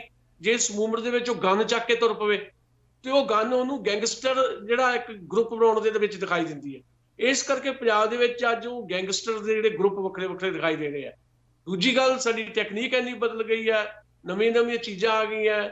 1980 ਦੇ ਦਹਾਕੇ ਤੋਂ ਬਾਅਦ 1986-90 ਦੇ ਵਿੱਚ ਜਿਹੜੀ ਨਵੀਂ ਆਰਥਿਕ ਨੀਤੀ ਆਈ ਹੈ, ਨਵੀਂ ਇਕਨੋਮਿਕ ਪਾਲਿਸੀ ਜਿਹੜੀ ਆਈ ਹੈ, ਉਹਨੇ ਜਿੱਦਾਂ ਦੁਨੀਆ ਨੂੰ ਖੋਲ੍ਹਿਆ ਤੇ ਉਹ ਨਵੀਆਂ ਟੈਕਨੀਕਸ ਜਿਹੜੀਆਂ ਇੰਟਰਨੈਟ ਤੋਂ ਲੈ ਕੇ, ਇੰਟਰਨੈਟ ਦੇ ਵਿੱਚ ਹਜ਼ਾਰਾਂ ਜਿਹੜੇ ਸੰਚਾਰ ਦੇ ਸਾਧਨ ਹੈ ਤੇ ਉਹਦੇ ਜਿਹੜੀਆਂ ਗੇਮਸ ਆ ਗਈਆਂ ਜਿਹੜੀਆਂ ਸਿੱਧੇ ਤੌਰ ਤੇ ਹਿੰਸਾ ਨੂੰ ਜਾਨੀ ਇੱਕ ਕਿਸਮ ਦੀ ਉਤਸ਼ਾਹਤ ਕਰਦੀਆਂ, ਉਹ ਸਾਰੀਆਂ ਚੀਜ਼ਾਂ ਜਿਹੜੀਆਂ ਸਾਡੀ ਜਵਾਨੀ ਦੇ ਇੱਥੇ ਜ਼ਿਹਨ 'ਚ ਬਹਿ ਰਹੀਆਂ। ਇਸ ਕਰਕੇ ਉਹ ਗੈਂਗਸਟਰ ਜਿਹੜੇ ਆ, ਉਹ ਗਰੁੱਪ ਜਿਹੜੇ ਆ ਸਾਡੇ ਬਣਦੇ ਦਿਖਾਈ ਦੇ ਰਹੇ ਆ। ਬਹੁਤ ਖਤਰਨਾਕ ਰੁਝਾਨ ਹੈ। ਇੱਕ ਪਾਸੇ ਡਰੱਗ ਹੈ ਤੇ ਡਰੱਗ ਦੇ ਨਾਲ ਨਾਲ ਇਹ ਗੈਂਗਸਟਰਾਂ ਦਾ ਇੱਕ ਪੂਰੇ ਦਾ ਪੂਰਾ ਕਲਚਰ ਹੈ, ਇਹ ਗਨ ਕਲਚਰ ਹੈ, ਹੀਰੋਇਜ਼ਮ ਦਾ ਕਲਚਰ ਹੈ। ਇਹਦੇ ਲਈ ਸਿੱਧੇ ਤੌਰ ਤੇ ਜ਼ਿੰਮੇਵਾਰ ਕੌਣ ਹੈ? ਜੇ ਤੁਸੀਂ ਮੈਨੂੰ ਪੁੱਛੋ, ਇਹਦੇ ਲਈ ਸਿੱਧੇ ਤੌਰ ਤੇ ਸਾਡੀਆਂ ਹਕੂਮਤਾਂ ਜ਼ਿੰਮੇਵਾਰ ਹੈ, ਜਿਹੜੀਆਂ ਸਾਡੀ ਜਵਾਨੀ ਨੂੰ ਸਹੀ ਦਿਸ਼ਾ ਹੀ ਨਹੀਂ ਦੇ ਸਕੀਆਂ। ਇਹ ਉਹ ਹਕੂਮਤਾਂ ਨੇ ਜਿਹੜੀਆਂ ਜਵਾਨੀ ਦੇ ਹੱਥ ਦੇ ਵਿੱਚ ਸਮਾਰਟਫੋਨ ਦੇਣਾ ਚਾਹੁੰਦੀਆਂ, ਪਰ ਜਵਾਨੀ ਦੇ ਹੱਥਾਂ 'ਚ ਰੁਜ਼ਗਾਰ ਨਹੀਂ ਦੇਣਾ ਚਾਹੁੰਦੀਆਂ। ਅੱਜ ਪੰਜਾਬ ਦੀ ਆਬਾਦੀ ਜਿਹੜੀ ਹੈ ਉਹ 3.25 ਕਰੋੜ ਦੇ ਨੇੜੇ ਤੇੜੇ ਹੈ। ਇਹਦੇ ਵਿੱਚੋਂ 1 ਕਰੋੜ ਦੇ ਕਰੀਬ ਹੱਥ ਖਾਲੀ ਪਏ ਆ। ਉਹ ਯੰਗ ਹੈ, ਉਹ ਨੌਜਵਾਨ ਹੈ, ਉਹ ਕਿੱਥੇ ਜਾਣ? ਉਹਨਾਂ ਨੂੰ ਕਿਸੇ ਕਿਸਮ ਦੀ ਜਿਹੜੀ ਨਾ ਤਾਂ ਪੋਲੀਟੀਕਲੀ ਸਮਝਦਾਰੀ ਦਿੱਤੀ ਗਈ ਹੈ, ਨਾ ਸਹੀ ਕਿਸਮ ਦਾ ਸਮਾਜ ਦੇ ਵਿੱਚ ਜਿਉਣ ਦਾ ਢੰਗ ਸਿਖਾਇਆ ਗਿਆ, ਤੇ ਫਿਰ ਉਹਨਾਂ ਨੇ ਇਹੀ ਕੁਝ ਕਰਨਾ। ਸੋ ਇਹ ਆਪਣੇ ਆਪ 'ਚ ਐਡਾ ਖਤਰਨਾਕ ਰੁਝਾਨ ਹੈ ਜਿਹਦਾ ਮੁਕਾਬਲਾ ਗਿਆਨ ਦੇ ਨਾਲ ਕੀਤਾ ਜਾ ਸਕਦਾ।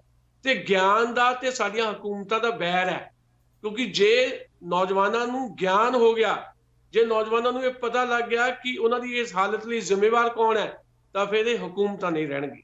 ਜੀ ਸਵੀਟ ਮਹਿਲ ਦੇ ਸਹਿਯੋਗ ਨਾਲ ਤੁਸੀਂ ਸੁਣ ਰਹੇ ਹੋ ਖਬਰਾਂ। ਸਵੀਟ ਮਹਿਲ ਰੈਸਟੇਲ ਬ੍ਰੈਂਪਟਨ ਮਿਸੀਸਾਗਾ ਦੇ ਬਿਲਕੁਲ ਬਾਰਡਰ ਦੇ ਉੱਤੇ ਹੈ। 427 ਤੇ ਡੈਰੀ ਦਾ ਏਰੀਆ, 680 ਰੈਕਸਟੇਲ ਤੇ ਸਵੀਟ ਮਹਿਲ ਸਵੇਰ ਦੇ 10 ਤੋਂ ਰਾਤ ਦੇ 10 ਵਜੇ ਤੱਕ ਖੁੱਲ੍ਹੇ ਰਹਿੰਦੇ ਨੇ। ਤੁਸੀਂ ਆਪਣਾ ਜਿਹੜਾ ਕੋਈ ਵੀ ਆਰਡਰ ਆਨਲਾਈਨ ਵੀ ਕਰ ਸਕਦੇ ਹੋ, sweetmall.com ਤੇ ਜਾ ਕੇ ਆਰਡਰ ਕਰੋ ਤੇ ਜਾ ਕੇ ਪਿਕਅਪ ਕਰ ਸਕਦੇ ਹੋ। 416 679 91 4191। ਇਸੇ ਤਰ੍ਹਾਂ ਹੀ ਟੀਮ ਦਸਾਂਝ ਦੇ ਕੋਲ ਡਾਊਨਟਾਊਨ ਟੋਰਾਂਟੋ ਦੇ ਵਿੱਚ ਜਿਹੜਾ ਨਵਾਂ ਕੰਡੋਮੀਨੀਅਮ ਦਾ ਪ੍ਰੋਜੈਕਟ ਆਇਆ ਹੈ, ਉਸ ਦੀ ਪ੍ਰਾਈਸ ਪਿਛਲੇ ਹਫ਼ਤੇ ਜੋ ਲਾਟ ਹੋਈ ਸੀ ਉਸ ਤੋਂ 25-30 ਹਜ਼ਾਰ ਪ੍ਰਾਈਸ ਜਿਹੜੀ ਹੁਣ ਵੱਧ ਚੁੱਕੀ ਹੈ। ਤਾਂ ਤੁਸੀਂ ਆਪਣਾ ਅਗਰ ਉਸੇ ਪ੍ਰਾਈਸ ਦੇ ਉੱਤੇ ਕੰਡੋਮੀਨੀਅਮ ਬੁੱਕ ਕਰਾਉਣੀ ਤੇ ਕਾਲ ਕਰੋ ਬਿਕਰਮ ਦਸਾਂਝ 9052757777 905-275-7777 ਤੇ ਤੁਸੀਂ ਕਾਲ ਕਰ ਸਕਦੇ ਹੋ। ਦਸਾਂਝ ਸਾਹਿਬ ਨਾਲ ਕੋਈ ਵੀ ਗੱਲ ਕਰਨੀ ਹੈ, ਸਟੂਡੀਓ ਦਾ ਨੰਬਰ 9054584444 905-452-4444। ਦਸਾਂਝ ਸਾਹਿਬ, ਗੱਲ ਕਰੀਏ ਥੋੜ੍ਹੀ ਅਫਗਾਨਿਸਤਾਨ ਦੀ। ਅਫਗਾਨਿਸਤਾਨ ਦੇ ਵਿੱਚ ਘੱਟ ਗਿਣਤੀਆਂ, ਚਾਹੇ ਸਿੱਖ ਹੋਣ, ਚਾਹੇ ਹਿੰਦੂ ਹੋਣ, ਚਾਹੇ ਕੋਈ ਹੋਰ ਦੂਸਰੀ ਕਮਿਊਨਿਟੀ ਹੋਵੇ, ਤਾਂ ਉਹਨਾਂ ਦੇ ਨਾਲ ਉਹਨਾਂ ਦੇ ਕਤਲ ਹੁੰਦੇ ਆਏ ਨੇ, ਉਹਨਾਂ ਨਾਲ ਧੱਕਾ ਹੁੰਦਾ ਆ ਰਿਹਾ। ਬਹੁਤ ਸਾਰੇ ਮੁਲਕਾਂ ਨੇ ਉਹਨਾਂ ਦੀ ਦੇਖ ਰੇਖ ਦੀ ਗੱਲ ਕੀਤੀ, ਕੈਨੇਡਾ ਨੇ ਵੀ ਕੀਤੀ ਸੀ, ਪਰ ਅਜੇ ਤੱਕ ਸਿਰੇ ਨਹੀਂ ਚੜ੍ਹੀ। ਕੈਨੇਡਾ ਨੇ ਵੈਸੇ 30,000 ਤੋਂ ਵੱਧ ਸੀਰੀਅਨ ਰਿਫਿਊਜੀ ਜਦੋਂ ਮੰਗਾਏ, ਉਸ ਟਾਈਮ ਇਹ ਚਰਚਾ ਹੋਈ ਸੀ ਕਿ ਅਫਗਾਨਿਸਤਾਨ ਦੇ ਵਿੱਚ 150 ਹਿੰਦੂ ਸਿੱਖ ਪਰਿਵਾਰ ਹੈ, ਉਹ ਵੀ ਇੱਥੇ ਮੰਗਾਇਆ ਜਾਵੇ। ਉਸ ਟਾਈਮ ਜਦੋਂ ਭਾਰਤ ਨੇ ਵੀ ਗੱਲ ਕੀਤੀ, ਫਿਰ ਜੇ ਉਹ ਭਾਰਤ ਦੇ ਵਿੱਚ ਆਉਂਦੇ ਆ ਤਾਂ ਉਹਨਾਂ ਦਾ ਸਟੇਟਸ ਕੀ ਹੋਏਗਾ, ਉਹ ਲੋਕ ਜੇ ਆ ਕੇ ਉੱਥੇ ਵੱਸਦੇ ਨੇ। ਅਤੇ ਹੁਣ ਜਿਹੜਾ ਪਿਛਲੇ ਦਿਨੀਂ ਗੁਰਦੁਆਰੇ ਦੇ ਵਿੱਚ ਉੱਥੇ ਅਟੈਕ ਹੋਇਆ ਸੀ, ਉਸ ਵਿੱਚ 25 ਤੋਂ ਵੱਧ ਸਿੰਘ ਮਾਰੇ ਗਏ ਸਨ। ਅਤੇ ਉਸੇ ਗੁਰਦੁਆਰੇ ਤੋਂ ਹੁਣ 11 ਸਿੰਘ ਜਿਹੜੇ ਦਿੱਲੀ ਪਹੁੰਚੇ ਨੇ, ਉਹ ਕੋਈ ਵਫਦ ਪਹੁੰਚਿਆ ਹੈ ਜਾਂ ਉਹ ਭਾਰਤ ਰਹਿਣ ਵਾਸਤੇ ਪਹੁੰਚੇ ਨੇ? ਉਸ ਬਾਰੇ ਥੋੜ੍ਹਾ ਜਿਹਾ ਬਰੀਫਲੀ ਦੱਸੋ। ਅਸਲ ਦੇ ਵਿੱਚ ਦੁਨੀਆ ਭਰ ਦੇ ਜਿਹੜੇ ਵਿਕਸਿਤ ਮੁਲਕ ਨੇ, ਖਾਸ ਤੌਰ ਦੇ ਉੱਤੇ ਉਹਨਾਂ ਨੇ ਇੱਕ ਰਿਫਿਊਜੀ ਆਪਣੀ ਪਾਲਿਸੀ ਬਣਾਈ ਹੋਈ ਹੈ। ਯੂਰਪ ਦੇ ਮੁਲਕ ਵੀ, ਅਮਰੀਕਾ ਦੀ ਵੀ ਰਿਫਿਊਜੀ ਪਾਲਿਸੀ ਰਹੀ ਹੈ, ਤੁਹਾਡੇ ਕੈਨੇਡਾ ਦੀ ਵੀ ਰਹੀ ਹੈ। ਤੁਹਾਨੂੰ ਯਾਦ ਹੋਏਗਾ ਜਦੋਂ ਪੰਜਾਬ ਦੇ ਵਿੱਚ ਸੰਕਟ ਦਾ ਸਮਾਂ ਸੀ, ਭਾਵੇਂ ਉਸ ਰੂਪ ਦੇ ਵਿੱਚ ਡਾਇਰੈਕਟਲੀ ਨਹੀਂ ਵੀ ਲੋਕ ਗਏ, ਪਰ ਇਨਡਾਇਰੈਕਟਲੀ ਜਿਹੜੇ ਲੋਕ ਗਏ ਨੇ ਉਹਨਾਂ ਨੇ ਰਿਫਿਊਜੀ ਤੌਰ ਤੇ ਉੱਥੇ ਅਪਲਾਈ ਕੀਤਾ। ਬਹੁਤ ਸਾਰੇ ਲੋਕ ਸਾਡੇ ਇਸੇ ਤਰ੍ਹਾਂ ਕੈਨੇਡਾ ਦੇ ਵਿੱਚ ਵੀ ਜਿਹੜੇ ਆ ਉਹ ਕੈਨੇਡਾ ਦੇ ਵਸਨੀਕ ਬਾਅਦ 'ਚ ਬਣੇ ਆ। ਇਹ ਇੱਕ ਕਿਸੇ ਵੀ ਵਿਕਸਿਤ ਮੁਲਕ ਦੀ, ਕੈਨੇਡਾ ਵਰਗੇ ਮੁਲਕ ਦੀ ਜਿਹੜੀ ਹੈ ਬੜੀ ਇਸ ਕਿਸਮ ਦੀ ਚੰਗੀ ਨੀਤੀ ਦੇ ਤੌਰ ਤੇ ਇਹਨੂੰ ਸਮਝਿਆ ਜਾਂਦਾ। ਵੀ ਜੇ ਕਿਸੇ ਨੂੰ ਟਰਬਲ ਹੈ ਤੀਜੀ ਦੁਨੀਆ ਜਾਂ ਚੌਥੀ ਦੁਨੀਆ ਦੇ ਜਿਹੜੇ ਮੁਲਕ ਹੈ ਜਾਂ ਦੂਜੀ ਦੁਨੀਆ ਦੇ ਮੁਲਕ ਹੈ, ਮਤਲਬ ਵਿਕਾਸਸ਼ੀਲ ਮੁਲਕ ਦੇ ਜਿਹੜੇ ਲੋਕ ਨੇ ਉਹਨਾਂ ਨੂੰ ਕੋਈ ਸੰਕਟ ਹੈ, ਜਾਂ ਤੀਜੀ ਚੌਥੀ ਦੁਨੀਆ ਦੇ ਜਿਹੜੇ ਅੱਤ ਦੇ ਗਰੀਬ ਮੁਲਕ ਹੈ ਉੱਥੋਂ ਕੋਈ ਸੰਕਟ ਹੈ, ਜਿੱਦਾਂ ਤੁਸੀਂ ਸੀਰੀਆ ਦਾ ਜ਼ਿਕਰ ਵੀ ਕੀਤਾ, ਬਹੁਤ ਵੱਡੇ ਪੱਧਰ ਤੇ ਉੱਥੇ ਹਿਜਰਤ ਹੋਈ ਸੀ। ਸੋ ਏਦਾਂ ਹੀ ਭਾਰਤ ਨੇ ਕੁਝ ਇਹਨਾਂ ਦਿਨਾਂ ਦੇ ਵਿੱਚ ਆਪਣੀ ਜਿਹੜੀ ਨਵੀਂ ਪਾਲਿਸੀ ਜਿਹੜੀ ਬਣਾਈ ਹੈ, ਉਹਦੇ ਵਿੱਚ ਜਿਹੜਾ NCR ਦਾ ਰੌਲਾ ਵੀ ਸੀ, CAA ਦਾ ਵੀ ਰੌਲਾ ਸੀ, ਉਹ ਕਿਤੇ ਨਾ ਕਿਤੇ ਇਹਨਾਂ ਰਿਲੇਟ ਕਰਦਾ। ਨਾਗਰਿਕਤਾ ਸੋਧ ਕਾਨੂੰਨ ਦਾ ਜਿਹੜਾ ਐਕਟ ਲਿਆਂਦਾ ਗਿਆ, ਉਹਦੇ 'ਚ ਬੜਾ ਕਲੈਰਿਟੀ ਨਾਲ ਉਹਨਾਂ ਨੇ ਇਹ ਗੱਲ ਕਹੀ ਹੈ ਬਈ ਜਿਹੜੇ ਲੋਕ ਗੈਰ ਮੁਸਲਿਮ ਜਾਣੀ ਉਹ ਚਾਹੇ ਹਿੰਦੂ ਆ ਚਾਹੇ ਸਿੱਖ ਹੈ, ਤੇ ਜੇ ਉਹ ਪਾਕਿਸਤਾਨ ਤੋਂ ਆਉਂਦੇ ਨੇ, ਬੰਗਲਾਦੇਸ਼ ਤੋਂ ਆਉਂਦੇ ਨੇ, ਤੇ ਜੇ ਅਫਗਾਨਿਸਤਾਨ ਤੋਂ ਆਉਂਦੇ ਨੇ, ਉਹਨਾਂ ਦੇ ਦਰਵਾਜ਼ੇ ਖੁੱਲੇ ਆ, ਉਹਨਾਂ ਨੂੰ ਅਸੀਂ ਭਾਰਤ ਦੀ ਨਾਗਰਿਕਤਾ ਦੇਵਾਂਗੇ। ਤੇ ਇਹਦੇ ਤੇ ਬਹੁਤ ਦੇਰ ਤੋਂ ਬਹੁਤ ਸਾਰੀਆਂ ਜਿਹੜੀਆਂ ਸਿਚੁਏਸ਼ਨ ਜਿਹੜੀਆਂ ਭਾਰਤ ਦੀਆਂ ਇਸ ਢੰਗ ਦੀਆਂ ਵੀ ਬਣੀਆਂ ਸੀ ਵੀ ਕੇਵਲ ਗੈਰ ਮੁਸਲਿਮ ਕਿਉਂ ਕਹਿ ਰਹੇ ਹੋ, ਜੇ ਕੋਈ ਮੁਸਲਿਮ ਵੀ ਟਰਬਲ ਦੇ ਵਿੱਚ ਹੈ ਉਹਦੇ ਵਾਸਤੇ ਦਰਵਾਜ਼ੇ ਭਾਰਤ ਕਿਉਂ ਨਹੀਂ ਖੋਲਦਾ, ਜਿੱਦਾਂ ਬੰਗਲਾਦੇਸ਼ ਤੋਂ ਬਹੁਤ ਸਾਰੇ ਮੁਸਲਿਮ ਆਏ। ਇੱਕ ਵੱਖਰਾ ਡਿਬੇਟ ਦਾ ਇਸ਼ੂ ਹੈ। ਪਰ ਤੁਸੀਂ ਜਿਹੜਾ ਅਫਗਾਨਿਸਤਾਨ ਦੇ ਹਵਾਲੇ ਨਾਲ ਗੱਲ ਕੀਤੀ ਹੈ, ਉਹਦੇ 'ਚ ਜਿੱਦਾਂ ਤੁਸੀਂ ਵੀ ਜ਼ਿਕਰ ਕੀਤਾ, ਭਾਰਤ ਸਰਕਾਰ ਨੇ ਬਿਲਕੁਲ ਸਾਫ਼ ਕਿਹਾ ਹੋਇਆ ਵੀ ਜੇ ਅਫਗਾਨਿਸਤਾਨ ਦੇ ਕੁਝ ਇਸ ਤਰ੍ਹਾਂ ਦੇ ਪਰਿਵਾਰ ਨੇ, ਉਹਨਾਂ ਦੇ ਇੱਥੇ ਵਸੇਬੇ ਵਾਸਤੇ, ਭਾਰਤ ਦੇ ਵਿੱਚ ਵਸੇਬੇ ਵਾਸਤੇ ਪੂਰੇ ਯਤਨ ਹੀ ਨਹੀਂ ਕੀਤੇ ਜਾਣਗੇ, 100% ਜਿਹੜਾ ਆ ਉਹਨਾਂ ਨੂੰ ਇੱਥੇ ਦੇ ਨਾਗਰਿਕ ਬਣਾਇਆ ਜਾਏਗਾ। ਇਹ ਜਿਹੜੇ 11 ਲੋਕ ਆਏ ਨੇ, ਇਹ ਲੋਕ ਉਹ ਨੇ ਜਿਨ੍ਹਾਂ ਜਿਹੜੇ ਕੁਝ ਲੋਕ ਉੱਥੇ ਬਚ ਗਏ ਉਦੋਂ ਜਦੋਂ ਹਮਲਾ ਹੋਇਆ, ਉਹ 'ਚ ਕੁਝ ਨਾਬਾਲਗ ਬੱਚੇ ਨੇ, ਹਲੇ ਬਹੁਤ ਛੋਟੀ ਉਮਰ ਦੇ ਬੱਚੇ ਨੇ। ਉਹਦੇ 'ਚ ਇੱਕ ਨਿਦਾਨ ਸਿੰਘ ਨਾਂ ਦਾ ਸਿੰਘ ਵੀ ਹੈ। ਨਿਦਾਨ ਸਿੰਘ ਨਾਂ ਦੇ ਸਿੰਘ ਨੇ ਜਦੋਂ ਦਿੱਲੀ ਏਅਰਪੋਰਟ ਤੇ ਉਹਨਾਂ ਦਾ ਬਹੁਤ ਜ਼ੋਰਦਾਰ ਸਵਾਗਤ ਕੀਤਾ ਗਿਆ, ਉਹਨਾਂ ਨੇ ਆ ਕੇ ਇੱਕ ਵਾਕ ਕਿਹਾ, ਉਹਨਾਂ ਨੇ ਕਿਹਾ ਕਿ ਜਿਹੜਾ ਹਿੰਦੁਸਤਾਨ ਹੈ ਇਹੀ ਸਾਡੀ ਮਾਂ ਆ ਤੇ ਇਹੀ ਸਾਡਾ ਪਿਓ ਆ, ਅਸੀਂ ਇੱਥੇ ਰਹਿਣਾ ਚਾਹੁੰਦੇ। ਯਾਨੀ ਉਹ ਇਸ ਮਕਸਦ ਨਾਲ ਆਏ ਹੈ ਕਿ ਉਹ ਜੇ ਭਾਰਤ ਆਏ ਨੇ ਤਾਂ ਭਾਰਤ ਦੇ ਵਿੱਚ ਉਹਨਾਂ ਨੂੰ ਰਿਹਾਇਸ਼ ਦਿੱਤੀ ਜਾਏ। ਤੇ ਭਾਰਤ ਦੀ ਸਰਕਾਰ ਜਿਹੜੀ ਇਹ ਦੇਖ ਰਹੀ ਹੈ ਕਿ ਉਹਨਾਂ ਨੂੰ ਕਿਹੜੇ ਜਿਹੜੇ ਤਕਨੀਕੀ ਤੌਰ ਦੇ ਉੱਤੇ ਕੋਈ ਪ੍ਰੋਬਲਮਸ ਜਿਹੜੀਆਂ ਆ ਉਹਨਾਂ ਨੂੰ ਡੀਲ ਕਿੱਦਾਂ ਕੀਤਾ ਜਾਏ। ਹਾਲੇ ਉਹ ਸ਼ਾਰਟ ਟਰਮ ਵੀਜ਼ੇ ਤੇ ਨੇ, ਮਤਲਬ ਘੱਟ ਸਮੇਂ ਦੇ ਵੀਜ਼ੇ ਤੇ ਉਹ ਆਏ ਨੇ, ਪਰ ਉਹਨਾਂ ਦਾ ਵੀਜ਼ਾ ਇੱਥੇ ਆ ਕੇ ਵਧਾ ਦਿੱਤਾ ਜਾਏਗਾ ਤੇ ਹੌਲੀ ਹੌਲੀ ਉਹਨਾਂ ਨੂੰ ਇੱਥੇ ਦੇ ਹੀ ਵਸਨੀਕ ਬਣਾ ਦਿੱਤਾ ਜਾਏਗਾ। ਇਸ ਪਾਸੇ ਵੱਲ ਨੂੰ ਗੱਲ ਜਿਹੜੀ ਚੱਲ ਰਹੀ ਹੈ। ਤੇ ਬਾਕੀ ਜਿਹੜੇ ਪਰਿਵਾਰ ਵੀ ਉੱਥੇ ਆ, ਜੇ ਉਹ ਆਉਣਾ ਚਾਹਣ, ਕਿਉਂਕਿ ਬਹੁਤ ਸਾਰੇ ਲੋਕ ਜਿਹੜੇ ਤਾਂ ਪਾਕਿਸਤਾਨ ਦੇ ਵਿੱਚ ਵੀ ਬਹੁਤ ਸਾਰੇ ਸਿੱਖ ਪਰਿਵਾਰ ਹੈ। ਅਸੀਂ ਹੁਣੇ ਲਾਹੌਰ ਜਾ ਕੇ ਆਏ ਹਾਂ ਫਰਵਰੀ ਮਹੀਨੇ ਦੇ ਵਿੱਚ 5 ਦਿਨ ਵਾਸਤੇ, ਉੱਥੇ ਬਹੁਤ ਸਾਰੇ ਸਿੱਖ ਪਰਿਵਾਰਾਂ ਨੂੰ ਵੀ ਅਸੀਂ ਮਿਲੇ ਹਾਂ। ਉਹ ਕੁਝ ਲੋਕ ਜਿਹੜੇ ਉਹ ਰਹਿਣਾ ਉੱਥੇ ਚਾਹੁੰਦੇ, ਉਹ ਕਹਿੰਦੇ ਹੁਣ ਸਾਡਾ ਮੁਲਕ ਇਹੀ ਪਾਕਿਸਤਾਨ, ਅਸੀਂ ਇੱਥੇ ਰਹਿਣਾ। ਪਰ ਕੁਝ ਲੋਕ ਜਿਨ੍ਹਾਂ ਨੂੰ ਲੱਗਦਾ ਹੈ ਕਿ ਉੱਥੇ ਘੱਟ ਗਿਣਤੀ, ਜਿਹੜੀ ਅਸਲ 'ਚ ਘੱਟ ਗਿਣਤੀ ਜਿੱਥੇ ਵੀ ਹੋਵੇ ਕਿਤੇ, ਉਹਨੂੰ ਹਮੇਸ਼ਾ ਇੱਕ ਪ੍ਰੈਸ਼ਰ ਦੇ ਵਿੱਚ ਰਹਿਣਾ ਪੈਂਦਾ। ਜੇ ਭਾਰਤ ਦੇ ਵਿੱਚ ਭਾਰਤ ਦੇ ਨਾਗਰਿਕ ਨੇ ਮੁਸਲਿਮ, ਪਰ ਉਹ ਕਿਉਂਕਿ ਘੱਟ ਗਿਣਤੀ 'ਚ ਨੇ, ਇਸ ਕਰਕੇ ਉਹਨਾਂ ਤੇ ਕਿਤੇ ਨਾ ਕਿਤੇ ਪ੍ਰੈਸ਼ਰ ਰਹਿੰਦਾ। ਭਾਰਤ ਦੇ ਵਿੱਚ ਸਿੱਖ ਘੱਟ ਗਿਣਤੀ 'ਚ ਨੇ, ਭਾਰਤ ਦੇ ਵਿੱਚ ਈਸਾਈ ਘੱਟ ਗਿਣਤੀ 'ਚ ਨੇ, ਉਹਨਾਂ ਦੇ ਉੱਤੇ ਹਮੇਸ਼ਾ ਇੱਕ ਦਬਾਅ ਰਹਿੰਦਾ। ਏਦਾਂ ਬਾਕੀ ਮੁਲਕਾਂ ਦੇ ਵਿੱਚ ਕਿਤੇ ਹਿੰਦੂ ਵੀ ਘੱਟ ਗਿਣਤੀ 'ਚ ਹੋ ਸਕਦਾ, ਉੱਥੇ ਉਹਦੇ ਤੇ ਬਹੁਤ ਵੱਡਾ ਦਬਾਅ ਹੁੰਦਾ। ਸੋ ਅਲਟੀਮੇਟਲੀ ਇਹ ਮਸਲਾ ਬਹੁਤ ਗੁੰਝਲਦਾਰ ਹੈ। ਪਰ ਜੇ ਕੋਈ ਆਪਣੀ ਮਰਜ਼ੀ ਨਾਲ ਭਾਰਤ ਦੇ ਵਿੱਚ ਆਉਣਾ ਚਾਹੁੰਦਾ ਹੈ ਤੇ ਉਹ ਜਿਹੜਾ ਗੈਰ ਮੁਸਲਿਮ ਹੋਵੇ, ਤੇ ਭਾਰਤ ਸਰਕਾਰ ਨੇ ਆਪਣੇ ਨਵੇਂ ਕਾਨੂੰਨ ਜਿਹੜਾ ਲਿਆਂਦੇ ਆ ਉਹਦੇ 'ਚ ਸਾਫ਼ ਕਿਹਾ ਕਿ ਉਹਨਾਂ ਵਾਸਤੇ ਭਾਰਤ ਦੇ ਦਰਵਾਜ਼ੇ ਖੁੱਲੇ ਆ। ਤੇ ਏਦਾਂ ਅਫਗਾਨਿਸਤਾਨ ਦੇ ਸਿੱਖਾਂ ਜਾਂ ਹਿੰਦੂਆਂ ਬਾਰੇ ਜੀ ਇਹ ਖਬਰ ਆ ਰਹੀ ਹੈ ਦਸਾਂਝ ਸਾਹਿਬ ਕਿ ਰੈਫਰੈਂਡਮ 2020 ਉਹਦੀ ਜਿਹੜੀ ਰਜਿਸਟ੍ਰੇਸ਼ਨ ਹੈ ਉਹ ਜੰਮੂ ਕਸ਼ਮੀਰ ਤੋਂ ਸ਼ੁਰੂ ਕੀਤੀ ਗਈ ਹੈ। ਭਾਰਤ ਦੇ ਵਿੱਚ ਕੀ ਆਧਾਰ ਹੈ ਇਸ ਦਾ, ਕੋਈ ਉਹਦੇ ਬਾਰੇ ਥੋੜ੍ਹੀ ਜਾਣਕਾਰੀ ਦਿਓਗੇ? ਭਾਰਤ 'ਚ ਦਾ ਕੋਈ ਆਧਾਰ ਨਹੀਂ। ਇੱਕ ਦੂਜੀ ਗੱਲ, ਕੱਲ ਹੀ ਕੈਪਟਨ ਅਮਰਿੰਦਰ ਸਿੰਘ ਨੇ ਇੱਕ ਬਿਆਨ ਜਾਰੀ ਕੀਤਾ ਹੈ, ਅੱਜ ਦੀਆਂ ਅਖਬਾਰਾਂ 'ਚ ਛਾਇਆ ਹੋਇਆ। ਉਹਨਾਂ ਨੇ ਤੁਹਾਡੀ ਟਰੂਡੋ ਗਵਰਨਮੈਂਟ ਦੀ ਬੜੀ ਸਿਫਤ ਕੀਤੀ ਹੈ ਜੀ, ਕਿਉਂਕਿ ਟਰੂਡੋ ਗਵਰਨਮੈਂਟ ਨੇ, ਕੈਨੇਡੀਅਨ ਗਵਰਨਮੈਂਟ ਨੇ ਇਹ ਕਹਿਤਾ ਕਿ ਜਿਹੜਾ ਰੈਫਰੈਂਡਮ 2020 ਹੈ ਉਹਦੇ ਜਿਹੜੇ ਨਤੀਜੇ ਹੋਣਗੇ ਉਹਦੇ ਤੇ ਕੈਨੇਡੀਅਨ ਹਕੂਮਤ ਕੋਈ ਉਹਨੂੰ ਜਿਹੜਾ ਆ ਮਾਨਤਾ ਨਹੀਂ ਦੇਗੀ। ਤੇ ਏਦਾਂ ਹੀ ਉਹ ਕਿਸੇ ਕੈਨੇਡੀਅਨ ਪੋਰਟਲ ਤੋਂ ਜਿਹੜਾ ਸਿੱਖ ਫਾਰ ਜਸਟਿਸ ਨੇ ਰੈਫਰੈਂਡਮ 2020 ਜਿਹੜਾ ਆ ਲਾਂਚ ਕੀਤਾ ਹੈ ਜੰਮੂ ਕਸ਼ਮੀਰ ਦੇ ਵਿੱਚ, ਉਹਦੇ 'ਚ ਵੀ ਕੋਈ ਬਹੁਤ ਵੱਡੇ ਪੱਧਰ ਤੇ ਕੋਈ ਏਦਾਂ ਦੇ ਨਤੀਜੇ ਨਹੀਂ ਆਉਣੇ ਕਿ ਉਹਦੇ ਨਾਲ ਕੋਈ ਬਦਲਾਅ ਆਉਣ ਵਾਲਾ ਹੈ।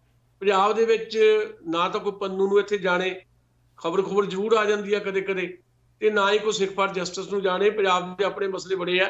ਪੰਜਾਬ 'ਚ 0% ਵੀ ਇਸ ਬੰਦੇ ਦੀ ਇੱਥੇ ਚਰਚਾ ਨਹੀਂ ਹੁੰਦੀ, ਨਾ ਕਿਸੇ ਕਿਸਮ ਦਾ ਰੈਫਰੈਂਡਮ 2020 ਬਾਰੇ ਕਿਸੇ ਨੂੰ ਇੱਥੇ ਕਰੇਜ਼ ਹੈ। ਦੂਜੀ ਗੱਲ, ਰੈਫਰੈਂਡਮ ਹੋਵੇ ਜਾਂ ਕਿਸੇ ਵੀ ਕਿਸਮ ਦਾ ਜਿਹੜਾ ਆ, ਜਦੋਂ ਤੁਸੀਂ ਰਾਏਸ਼ੁਮਾਰੀ ਇਹਨੂੰ ਕਹਿੰਦੇ ਅਸਲ ਦੇ ਵਿੱਚ ਜੀ, ਰਾਏਸ਼ੁਮਾਰੀ ਸਰਕਾਰਾਂ ਹੀ ਕਰਾਇਆ ਕਰਦੀਆਂ, ਜਦੋਂ ਸਥਾਨਕ ਲੋਕਾਂ ਦਾ ਦਬਾਅ ਪੈਂਦਾ। ਹੁਣ ਇੰਗਲੈਂਡ ਦੇ ਵਿੱਚ ਸਕਾਟਲੈਂਡ ਦੇ ਹਵਾਲੇ ਦੇ ਨਾਲ ਜਦੋਂ ਆਪਾਂ ਗੱਲ ਕਰਦੇ ਹਾਂ, ਉੱਥੇ ਰਾਇਸ਼ਮਾਰੀ ਹੋਈ ਹੈ ਜੀ, ਰਾਇਸ਼ਮਾਰੀ ਹੋਈ, ਇੰਗਲੈਂਡ ਦੀ ਗਵਰਨਮੈਂਟ ਨੇ ਉਹਨੂੰ ਅਲਾਓ ਕੀਤਾ। ਜੇ ਕਿਤੇ ਭਾਰਤ ਦੀ ਸਰਕਾਰ ਅਲਾਓ ਕਰੇਗੀ ਕਿ ਭਾਰਤ ਦੀ ਇੱਕ ਸਟੇਟ ਦੇ ਵਿੱਚ, ਇੱਕ ਖਿੱਤੇ ਦੇ ਵਿੱਚ ਲੋਕਾਂ ਦਾ ਇੰਨਾ ਦਬਾਅ ਬਣ ਗਿਆ ਵੀ ਲੋਕ ਚਾਹੁੰਦੇ ਆ ਵੀ ਚਾਹੀਦਾ, ਭਾਰਤ ਦੀ ਸਰਕਾਰ ਅਲਾਓ ਕਰੇਗੀ ਤਾਂ ਰੈਫਰੈਂਡਮ ਹੋਏਗਾ। ਕੋਈ ਬਾਹਰਲੇ ਤਕਨੀਕੀ ਤੌਰ ਦੇ ਉੱਤੇ ਜਿਹੜਾ ਇੰਟਰਨੈਟ ਦੇ ਜ਼ਰੀਏ ਰੈਫਰੈਂਡਮ ਕਰਾਵੇ, ਉਹਦੀ ਕੀ ਤੁਕ ਬਣ ਜਾਂਦੀ ਹੈ, ਉਹਦਾ ਕੋਈ ਮਤਲਬ ਹੀ ਨਹੀਂ ਹੈਗਾ। ਰੈਫਰੈਂਡਮ ਤਾਂ ਸਭ ਤੋਂ ਵੱਡਾ ਜ਼ਰੂਰਤ ਹੈ ਜੰਮੂ ਕਸ਼ਮੀਰ ਦੇ ਵਿੱਚ ਹੈ। ਭਾਰਤ ਦੇ ਵਿੱਚ ਜੰਮੂ ਕਸ਼ਮੀਰ ਦੀ ਜੋ ਹਾਲਤ ਬਣ ਗਈ ਹੈ, ਜਿੱਦਾਂ ਜੰਮੂ ਕਸ਼ਮੀਰ ਨੂੰ 3 ਹਿੱਸਿਆਂ 'ਚ ਵੰਡ ਦਿੱਤਾ ਗਿਆ, ਅੱਜ ਉੱਥੇ ਕਸ਼ਮੀਰ ਦੀ ਜਿਹੜੀ ਹਾਲਤ ਹੈ ਉਹ ਇੰਨੀ ਬੁਰੀ ਹੋ ਚੁੱਕੀ ਹੈ ਕਿ ਉੱਥੋਂ ਦਾ ਕਸ਼ਮੀਰੀ, ਆਮ ਕਸ਼ਮੀਰੀ ਜਿਹੜਾ ਆ, ਉਹਨੂੰ ਬੇਗਾਨਗੀ ਦਾ ਅਹਿਸਾਸ ਹੋ ਰਿਹਾ। ਜੇ ਅੱਜ ਰੈਫਰੈਂਡਮ ਦੀ ਸਭ ਤੋਂ ਜ਼ਿਆਦਾ ਜ਼ਰੂਰਤ ਹੈ ਭਾਰਤ ਦੇ ਅੰਦਰ ਹੀ, ਤਾਂ ਉਹ ਕਸ਼ਮੀਰੀਆਂ ਨੂੰ ਹੈ, ਉਹ ਨਹੀਂ ਅਲਾਓ ਕੀਤੀ ਜਾ ਰਹੀ। ਤੇ ਇਹ ਜਿਹੜਾ ਰੈਫਰੈਂਡਮ 2020 ਦੇ ਨਾਂ ਦੇ ਉੱਤੇ ਇੱਕ ਕਿਸਮ ਦਾ ਡਰਾਮਾ ਜਿਹਾ ਕੀਤਾ ਜਾ ਰਿਹਾ, ਜਾਂ ਇੱਕ ਕਿਸਮ ਦਾ ਤੁਸੀਂ ਕਹਿ ਸਕਦੇ ਹੋ ਕਿ ਲੋਕਾਂ ਨੂੰ ਮੂਰਖ ਬਣਾਉਣ ਦੀ ਇਹ ਪੋਲਿਟਿਕਸ ਮੈਂ ਇਹਨੂੰ ਸਮਝਦਾ ਹੈ, ਤੇ ਪੈਸੇ ਪੂਸੇ ਇਕੱਠੇ ਕਰਨ ਦੀ ਪੋਲਿਟਿਕਸ ਹੈ। ਇਹਦਾ ਪੰਜਾਬ ਦੇ ਵਿੱਚ 0% ਵੀ ਕਿਤੇ ਵੀ ਕੋਈ ਪ੍ਰਭਾਵ ਨਹੀਂ ਜੀ। ਜਾਂਦੇ ਜਾਂਦੇ ਅਕਾਲੀ ਦਲ ਦੇ ਜਿਹੜਾ ਯੂਨਾਈਟਿਡ ਅਕਾਲੀ ਦਲ ਬਣਨ ਜਾ ਰਿਹਾ ਸੁਦੇਸ਼ ਸਿੰਘ ਢੀਂਡਸਾ ਵਾਲਾ, ਉਸ ਦੀ ਅਪਡੇਟ ਕਰਦੇ ਜਾਓ ਕਿ ਇੱਕ ਹੋਰ ਕੋਈ ਲੀਡਰ ਉਸ ਨਾਲ ਜੁੜਿਆ, ਜਾਂ ਮੁੜ ਕੇ ਕੁਝ ਖਬਰਾਂ ਆ ਰਹੀਆਂ ਸੀ ਕਿ ਢੀਂਡਸਾ ਸਾਹਿਬ ਨੇ ਸਿਰਫ ਦੇਖਿਆ ਸੀ ਪਾਣੀ ਵਿੱਚ ਇੱਟ ਮਾਰ ਕੇ ਵੀ ਕਿੰਨਾ ਕੁ ਡੂੰਘਾ ਹੈ। ਹੋ ਸਕਦਾ ਹੈ ਕਿ ਢੀਂਡਸਾ ਸਾਹਿਬ ਫਿਰ ਦੁਬਾਰਾ ਸੁਖਬੀਰ ਬਾਦਲ ਹੋਣਾ ਨਾਲ ਜਾਣ। ਨਹੀਂ, ਦੇਖੋ ਗੱਲ ਆ ਵੀ ਸੁਖਦੇਵ ਸਿੰਘ ਢੀਂਡਸਾ ਹੋਰਾਂ ਦਾ ਤਾਂ ਕੋਈ ਹੁਣ ਕਾਰਨ ਨਹੀਂ ਦਿਖਾਈ ਦੇ ਰਿਹਾ ਕਿ ਉਹ ਵਾਪਸੀ ਕਰਨਗੇ, ਕਿਉਂਕਿ ਮੈਂ ਬਿਲਕੁਲ ਸਾਫ਼ ਕਹਿ ਰਿਹਾ ਕਿ ਸੁਖਦੇਵ ਸਿੰਘ ਢੀਂਡਸਾ ਹੋਰਾਂ ਨੂੰ ਭਾਰਤੀ ਜਨਤਾ ਪਾਰਟੀ ਦਾ ਥਾਪੜਾ ਹੈ। ਸੋ ਇਸ ਵੇਲੇ ਜੋ ਸਿਚੁਏਸ਼ਨ ਹੈ ਉਹ ਇਹ ਹੈ ਕਿ ਕੁਝ ਲੋਕ ਜ਼ਰੂਰ ਉਹਨਾਂ ਨਾਲ ਜੁੜ ਰਹੇ ਨੇ। 4 ਦਿਨ ਪਹਿਲਾਂ ਰਣਜੀਤ ਸਿੰਘ ਤਲਵੰਡੀ, ਜਗਦੇਵ ਸਿੰਘ ਤਲਵੰਡੀ ਦੇ ਬੇਟੇ, ਜਿਹੜੇ ਜਗਦੇਵ ਸਿੰਘ ਤਲਵੰਡੀ ਸ਼੍ਰੋਮਣੀ ਅਕਾਲੀ ਦਲ ਦੇ ਪ੍ਰੈਜ਼ੀਡੈਂਟ ਰਹਿ ਚੁੱਕੇ ਨੇ, ਹੁਣ ਤਾਂ ਉਹ ਨਹੀਂ ਦੁਨੀਆ ਦੇ ਵਿੱਚ, ਲੋਹ ਪੁਰਸ਼ ਦੇ ਤੌਰ ਤੇ ਜਾਣੇ ਜਾਂਦੇ ਸੀ ਅਕਾਲੀ ਪੋਲਿਟਿਕਸ ਦੇ ਵਿੱਚ, ਤੇ ਇਹ ਐਕਸ MLA ਰਣਜੀਤ ਸਿੰਘ ਤਲਵੰਡੀ, ਉਹ ਜੁੜੇ ਸੀ ਸੁਖਦੇਵ ਸਿੰਘ ਢੀਂਡਸੇ ਨਾਲ। ਤੇ ਇਹ ਉਹ ਲੋਕ ਹੀ ਜੁੜ ਰਹੇ ਨੇ ਜਿਨ੍ਹਾਂ ਨੂੰ ਸ਼੍ਰੋਮਣੀ ਅਕਾਲੀ ਦਲ ਦੀ ਲੀਡਰਸ਼ਿਪ ਨੇ ਪਿਛਲੀਆਂ ਚੋਣਾਂ ਦੇ ਵਿੱਚ ਕੋਈ ਬਹੁਤ ਜ਼ਿਆਦਾ ਭਾਅ ਨਹੀਂ ਦਿੱਤਾ। ਇਹਨਾਂ ਨੂੰ ਖਾਸ ਤੌਰ ਤੇ ਢੀਂਡਸਾ ਪਰਿਵਾਰ ਨੂੰ ਸ਼੍ਰੋਮਣੀ ਅਕਾਲੀ ਦਲ ਨੇ ਬਹੁਤ ਵੱਡੇ ਅਹੁਦੇ ਵੀ ਦਿੱਤੇ। ਇਹਨਾਂ ਦਾ ਬੇਟਾ ਫਾਈਨਾਂਸ ਮਿਨਿਸਟਰ ਬਣਾਇਆ, ਤੇ ਬਾਕੀ ਸਾਰਾ ਕੁਝ ਵੀ ਤੁਹਾਨੂੰ ਪਤਾ ਹੈ, ਰਾਜ ਸਭਾ ਦੇ ਮੈਂਬਰ ਵੀ ਬਣਾਇਆ ਸੁਖਦੇਵ ਸਿੰਘ ਢੀਂਡਸਾ ਨੂੰ। ਪਰ ਕਿਤੇ ਨਾ ਕਿਤੇ ਇੱਕ ਤੁਸੀਂ ਕਹਿ ਸਕਦੇ ਹੋ ਕਿ ਇੱਕ ਪਰਸਨੈਲਿਟੀ ਕਲੈਸ਼ ਵੀ ਹੈ। ਪਰਸਨੈਲਿਟੀ ਕਲੈਸ਼ ਇਸ ਕਰਕੇ ਹੈ ਕਿ ਸਰਦਾਰ ਪ੍ਰਕਾਸ਼ ਸਿੰਘ ਬਾਦਲ ਜੇ ਰਹਿੰਦੇ ਸ਼੍ਰੋਮਣੀ ਅਕਾਲੀ ਦਲ ਦੇ ਪ੍ਰੈਜ਼ੀਡੈਂਟ, ਪਰ ਉਹਨਾਂ ਦੀ ਉਮਰ ਇੰਨੀ ਜ਼ਿਆਦਾ ਹੋ ਗਈ ਹੈ, ਉਹ ਹੁਣ ਉਹਦਾ ਮੂਵ ਨਹੀਂ ਕਰ ਸਕਦੇ, ਤਾਂ ਸ਼ਾਇਦ ਸੁਖਬੀਰ ਸਿੰਘ ਢੀਂਡਸਾ ਨੂੰ ਬਹੁਤੀ ਜ਼ਿਆਦਾ ਤਕਲੀਫ ਨਹੀਂ ਸੀ ਹੋਣੀ। ਪਰ ਸੁਖਬੀਰ ਸਿੰਘ ਬਾਦਲ ਦੀ ਕਾਰਜਸ਼ੈਲੀ ਤੋਂ ਸੁਖਬੀਰ ਸਿੰਘ ਢੀਂਡਸਾ ਹੋਰਾਂ ਨੂੰ ਕਿਤੇ ਨਾ ਕਿਤੇ ਕੋਈ ਦਿੱਕਤਾਂ ਨਹੀਂ ਹੈ, ਤੇ ਅਲਟੀਮੇਟਲੀ ਭਾਰਤੀ ਜਨਤਾ ਪਾਰਟੀ ਦਾ ਥਾਪੜਾ ਸੁਖਬੀਰ ਸਿੰਘ ਢੀਂਡਸਾ ਹੋਰਾਂ ਨੂੰ ਪਿੱਛੋਂ ਹੈ।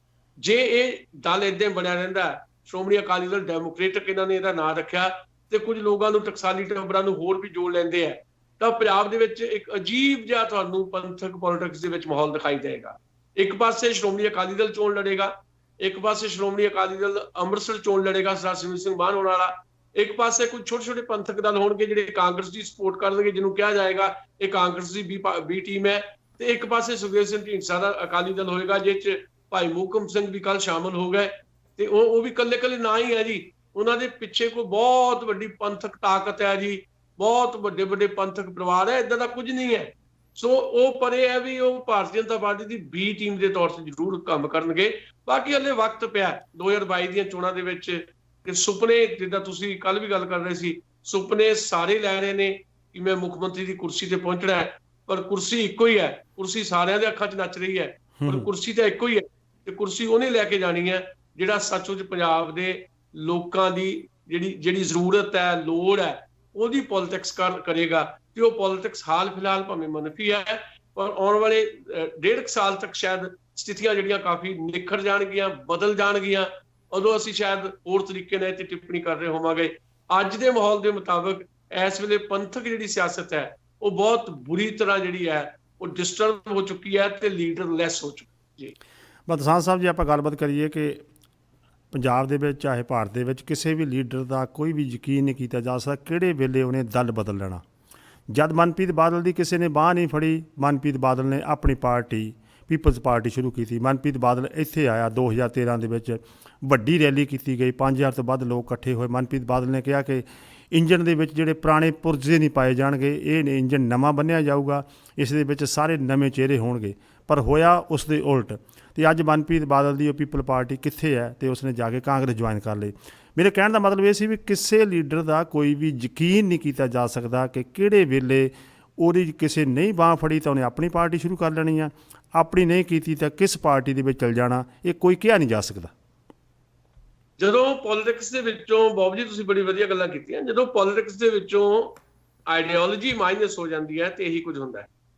ਅੱਜ ਹਿੰਦੁਸਤਾਨ ਹੀ ਨਹੀਂ, ਦੁਨੀਆ ਭਰ ਦੀ ਪੋਲਿਟਿਕਸ ਜਿਹੜੀ ਹੈ ਉਹਦੇ ਚੋਂ ਆਈਡੀਓਲੋਜੀ ਜਿਹੜੀ ਆ ਮਾਈਨਸ ਹੋ ਚੁੱਕੀ ਹੈ। ਸਿਧਾਂਤ ਜਿਹੜੇ ਆ ਕਿਸੇ ਦੇ ਵੀ ਨਹੀਂ ਹੈ। ਤੁਹਾਨੂੰ ਗੱਲਾਂ ਬੜੀਆਂ ਚੰਗੀਆਂ ਲੱਗਦੀਆਂ, 5000 ਤੁਸੀਂ ਬੰਦਾ ਇਕੱਠਾ ਕਰਤਾ, ਜਦੋਂ ਮਨਪ੍ਰੀਤ ਬਾਦਲ ਆਏ ਤੇ ਬੜੀ ਇੱਕ ਬੂਸਟ ਉਹਨਾਂ ਨੂੰ ਮਿਲਿਆ ਤੇ ਉਹਨਾਂ ਨੇ ਬੜੇ ਵਾਅਦੇ ਵੀ ਕੀਤੇ। ਉਹਨਾਂ ਨੇ ਇੱਕ ਲਫ਼ਜ਼ ਜਿਹੜਾ ਬੜਾ ਚਲਾਇਆ ਸੀ, ਮੈਂ ਸੱਤਾ ਨਹੀਂ ਬਦਲਣੀ, ਮੈਂ ਤਾਂ ਨਿਜ਼ਾਮ ਬਦਲਣਾ। ਤੇ ਅੱਜ ਉਸੇ ਨਿਜ਼ਾਮ ਦਾ ਹਿੱਸਾ ਨੇ। ਤੁਸੀਂ ਦੇਖੋ ਕਿੰਨੀ ਹਾਸੋਹੀਣੀ ਗੱਲ ਹੈ ਵੀ ਉਹ ਅਕਾਲੀ ਸਰਕਾਰ ਦੇ ਵਿੱਚ ਵੀ ਫਾਈਨਾਂਸ ਮਿਨਿਸਟਰ ਸੀ ਤੇ ਅੱਜ ਕਾਂਗਰਸ ਪਾਰਟੀ ਦੀ ਸਰਕਾਰ ਦੇ ਵਿੱਚ ਵੀ ਫਾਈਨਾਂਸ ਮਿਨਿਸਟਰ ਉਹੀ ਨੇ। ਫਰਕ ਹੀ ਪੈ ਗਿਆ ਕਿ ਪੰਜਾਬ ਦੀ ਆਰਥਿਕਤਾ ਬਦਲ ਦਿੱਤੀ ਉਹਨਾਂ ਨੇ। ਅੱਜ ਜਿੰਨੀ ਬੁਰੀ ਹਾਲਤ ਹੈ ਪੰਜਾਬ ਦੀ ਆਰਥਿਕਤਾ ਦੀ, ਅੱਜ ਤੋਂ 5 ਸਾਲ ਪਹਿਲਾਂ ਨਹੀਂ ਸੀ। ਅੱਜ ਤੋਂ 15 ਸਾਲ ਪਹਿਲਾਂ ਉਨੀ ਬੁਰੀ ਹਾਲਤ ਨਹੀਂ ਸੀ ਜਦੋਂ ਸਰਦਾਰ ਪ੍ਰਕਾਸ਼ ਸਿੰਘ ਬਾਦਲ 5 ਸਾਲ ਪਹਿਲਾਂ ਸੱਤਾ ਦੇ ਵਿੱਚ ਸੀਗੇ। ਸੋ ਮੇਰੇ ਕਹਿਣ ਦਾ ਮਤਲਬ ਹੈ ਹਾਲਾਤ ਰੋਜ਼ ਬਦ ਤੋਂ ਬਦਤਰ ਹੁੰਦੀ ਹੈ ਤੇ ਜਿਹੜੀ ਇਹ ਲੀਡਰਸ਼ਿਪ ਸਾਡੇ ਸਾਹਮਣੇ ਆਉਂਦੀ ਹੈ, ਸੁਪਨੇ ਬੜੇ ਦਿਖਾਉਂਦੀ ਹੈ, ਪਰ ਹਕੀਕੀ ਰੂਪ ਦੇ ਵਿੱਚ ਇਹ ਸਿਧਾਂਤਾਂ ਦੀ ਰਾਜਨੀਤੀ ਨਹੀਂ ਕਰਦੀ। ਇਹੀ ਕੁਝ ਵਾਪਰਿਆ ਜਦੋਂ ਆਮ ਆਦਮੀ ਪਾਰਟੀ ਸਾਡੇ ਸਾਹਮਣੇ ਆਉਂਦੀ ਹੈ। ਤੁਹਾਨੂੰ ਯਾਦ ਹੋਏਗਾ ਜਦੋਂ ਸ਼ੁਰੂ ਦੇ ਵਿੱਚ ਅਸੀਂ ਚਰਚਾ ਕਰਦੇ ਰਹੇ ਇਹਦੇ ਤੇ, ਮੈਂ ਬੜਾ ਠੋਕ ਵਜਾ ਕੇ ਗੱਲ ਕਹਿੰਦਾ ਰਿਹਾ ਵੀ ਜੇ ਆਮ ਆਦਮੀ ਪਾਰਟੀ, ਜਿੱਦਾਂ ਹੁਣ 20 MLA ਆਮ ਆਦਮੀ ਪਾਰਟੀ ਦੇ ਜਿੱਤੇ ਆ, ਉਹ 20 MLA ਦੇ ਵਿੱਚੋਂ ਇੱਕ ਵੀ ਏਦਾਂ ਦਾ ਸ਼ਾਇਦ ਚਿਹਰਾ ਸੀ ਸੁਖਪਾਲ ਸੁਖੈੜੇ ਨੂੰ ਛੱਡ ਕੇ, ਇੱਕ ਦਿਨ ਨੂੰ ਛੱਡ ਕੇ, ਜਿਹੜਾ ਪੁਰਾਣਾ ਹੋਵੇ। ਤੇ ਮੈਂ ਠੋਕ ਵਜਾ ਕਹਿੰਦਾ ਰਿਹਾ ਵੀ ਜੇ ਆਮ ਆਦਮੀ ਪਾਰਟੀ ਨੇ ਸੱਚਮੁੱਚ ਕੁਝ ਬਦਲਣਾ ਤਾਂ ਜਿਹੜੇ ਲੋਕ ਪਹਿਲੇ ਲੋਕਾਂ ਨੇ ਪਰਖੇ ਹੋਏ ਆ ਉਹਨਾਂ ਨੂੰ ਆਪਣੇ ਚ ਨਾ ਸ਼ਾਮਲ ਕਰਨ, ਉਹ ਨਵੇਂ ਲੋਕਾਂ ਨੂੰ ਲੈ ਕੇ ਆਉਣ। ਪਰ ਉਹ ਨਵੇਂ ਲੋਕਾਂ ਨੂੰ ਲਿਆਉਣ ਦੇ ਥਾਂ ਤੇ ਉਹਨਾਂ ਨੇ ਬਣ ਦੀ ਲੱਕੜੀ ਇਕੱਠੀ ਕਰ ਲਈ ਤੇ ਉਹਨਾਂ ਦਾ ਸਿਧਾਂਤ ਵੀ ਖੁਰ ਗਏ। ਤੇ ਇਸੇ ਕਰਕੇ ਆਮ ਆਦਮੀ ਪਾਰਟੀ ਆਮ ਆਦਮੀ ਦੀ ਨਹੀਂ ਰਹੀ, ਉਹ ਵੀ ਖਾਸ ਆਦਮੀ ਦੀ ਹੋ ਗਈ। ਜਦੋਂ ਕੋਈ ਪਾਰਟੀ ਖਾਸ ਆਦਮੀ ਦੀ ਹੋ ਜਾਵੇ ਫਿਰ ਸਿਧਾਂਤ ਨਹੀਂ ਰਹਿੰਦੇ ਹੁੰਦੇ। ਸੋ ਅੱਜ ਪੰਜਾਬ ਦੀ ਸਿਆਸਤ ਵੀ ਜਿਹੜੀ ਆ ਸਿਧਾਂਤਹੀਣ ਹੈ ਤੇ ਦੇਸ਼ ਦੀ ਸਿਆਸਤ ਵੀ ਸਿਧਾਂਤਹੀਣ ਹੈ। ਇਹ ਉਹ ਦੌਰ ਹੈ ਜਿਸ ਦੌਰ ਦੇ ਵਿੱਚ ਲੋਕਾਂ ਨੂੰ ਗੈਰ ਸਿਆਸੀ ਕਰਨ ਦੀ ਕੋਸ਼ਿਸ਼ ਕੀਤੀ ਜਾਂਦੀ ਹੈ ਵੀ ਜੇ ਲੋਕਾਂ ਨੂੰ ਸਿਆਸਤ ਸਮਝ ਆ ਗਈ ਤੇ ਇਹ ਲੋਕ ਜਿਹੜੇ ਕੁਰਸੀਆਂ ਸਾਂਭ ਕੇ ਬੈਠੇ, ਇਹਨਾਂ ਦੀਆਂ ਕੁਰਸੀਆਂ ਦੀਆਂ ਲੱਤਾਂ ਖਿੱਚੀਆਂ ਜਾਣਗੀਆਂ। ਉਹੀ ਜਿਹੜੀ ਗੱਲ ਮੈਂ ਪਹਿਲਾਂ ਵੀ ਕਹੀ ਹੈ ਵੀ ਜੇ ਲੋਕ ਪੜ੍ਹ ਲਿਖ ਗਏ, ਲੋਕਾਂ ਨੂੰ ਗਿਆਨ ਹਾਸਲ ਹੋ ਗਿਆ, ਲੋਕ ਜਿਹੜੇ ਆ ਮੂਰਖ ਬਣਨੋਂ ਹਟ ਜਾਣਗੇ। ਇਸੇ ਕਰਕੇ ਨਾ ਸਾਡਾ ਐਜੂਕੇਸ਼ਨ ਦਾ ਸਿਸਟਮ ਜਿਹੜਾ ਆ ਉਹਦੇ ਤੇ ਧਿਆਨ ਦਿੱਤਾ ਜਾ ਰਿਹਾ, ਐਜੂਕੇਸ਼ਨ ਦਾ ਸਿਸਟਮ ਕੋਲੈਪਸ ਕਰ ਦਿੱਤਾ ਗਿਆ।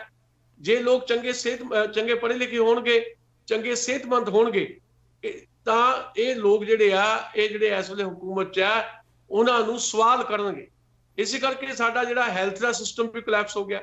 ਸੋ ਸਾਡੀ ਬੇਸ ਜਿਹੜਾ ਆ, ਇੱਕ ਜਿਹੜੀ ਚੰਗੇ ਸਮਾਜ ਦਾ ਬੇਸ ਹੁੰਦਾ, ਚੰਗੇ ਸਮਾਜ ਦੀ ਸਿਰਜਣਾ ਲਈ ਜਿਹੜੀਆਂ ਚੀਜ਼ਾਂ ਦੀ ਜ਼ਰੂਰਤ ਹੁੰਦੀ ਹੈ, ਉਹ ਜ਼ਰੂਰਤਾਂ ਹੀ ਜਿਹੜੀਆਂ ਉਹਦੀ ਸਪਲਾਈ ਲਾਈਨ ਹੀ ਜਿਹੜੀ ਹੈ ਸਾਡੀਆਂ ਵੱਖ-ਵੱਖ ਰੰਗ ਦੀਆਂ ਹੁਕੂਮਤਾਂ ਨੇ ਵੱਢ ਦਿੱਤੀ ਹੈ। ਉਹ ਸਪਲਾਈ ਲਾਈਨ ਜਦੋਂ ਜੁੜੇਗੀ, ਉਹ ਗਿਆਨ ਹਾਸਲ ਹੋਏਗਾ, ਤੰਦਰੁਸਤ ਹੋਏਗਾ ਇੱਕ ਦਿਮਾਗ, ਤੇ ਇਹਨਾਂ ਨੂੰ ਕੁਐਸਚਨ ਕਰੇਗਾ। ਕੁਐਸਚਨ ਕਰਨ ਤੋਂ ਬਾਅਦ ਖੁਦ ਆਪਣੀ ਜਿਹੜੀ ਹੈ ਇੱਕ ਸਹੀ ਕਿਸਮ ਦੀ ਪੋਲਿਟਿਕਸ ਦੇ ਵਿੱਚ ਪਏਗਾ, ਤਾਂ ਇਹ ਸਥਿਤੀਆਂ ਬਦਲਣਗੀਆਂ। ਨਹੀਂ ਤਾਂ ਹਾਲ ਫਿਲਹਾਲ ਹਨੇਰੇ ਦੀ ਰਾਜਨੀਤੀ ਹੋ ਰਹੀ ਹੈ।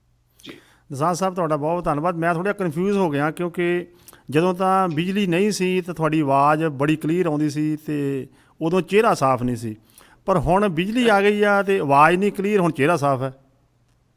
ਮੈਨੂੰ ਲੱਗਦਾ ਹੈ ਵੀ ਜਿਨ੍ਹਾਂ ਬਾਰੇ ਆਪਾਂ ਗੱਲਾਂ ਕਰ ਰਹੇ ਹਾਂ ਉਹਨਾਂ ਨੂੰ ਕਿਤੇ ਨਾ ਕਿਤੇ ਕੋਈ ਪ੍ਰੋਬਲਮ ਹੈ, ਸ਼ਾਇਦ ਉਹਨਾਂ ਦੀ ਕੋਈ ਸਾਜ਼ਿਸ਼ ਹੋ ਸਕਦੀ ਹੈ ਪਿੱਛੇ। ਚਲੋ ਠੀਕ ਹੈ ਦਸਾਂਝ ਸਾਹਿਬ, ਮਿਲਦੇ ਹਾਂ ਫਿਰ ਅਗਲੇ ਸੈਚਰਡੇ ਨੂੰ। Thank you.